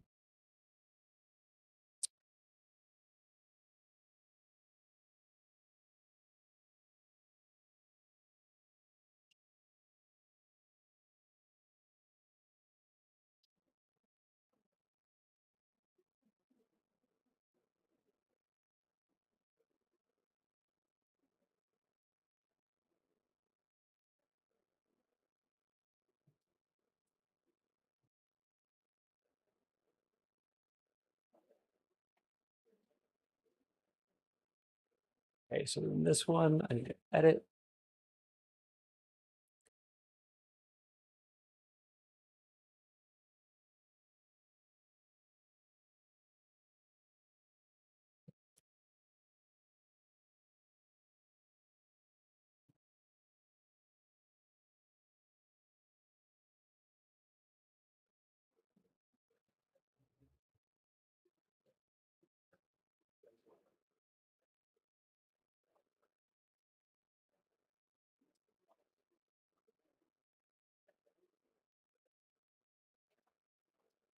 Okay. And then now I need a copy of this one. And then once it could be viewed. All right, so here's my attempt to do a 10-minute video.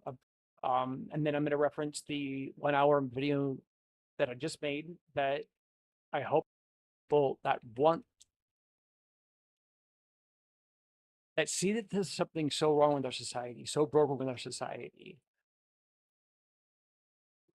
that wants to put forth an incredible amount of time, and I think that so many of you do, to save your country. I am an incredibly fucking white pill. That we can do this, we can save this.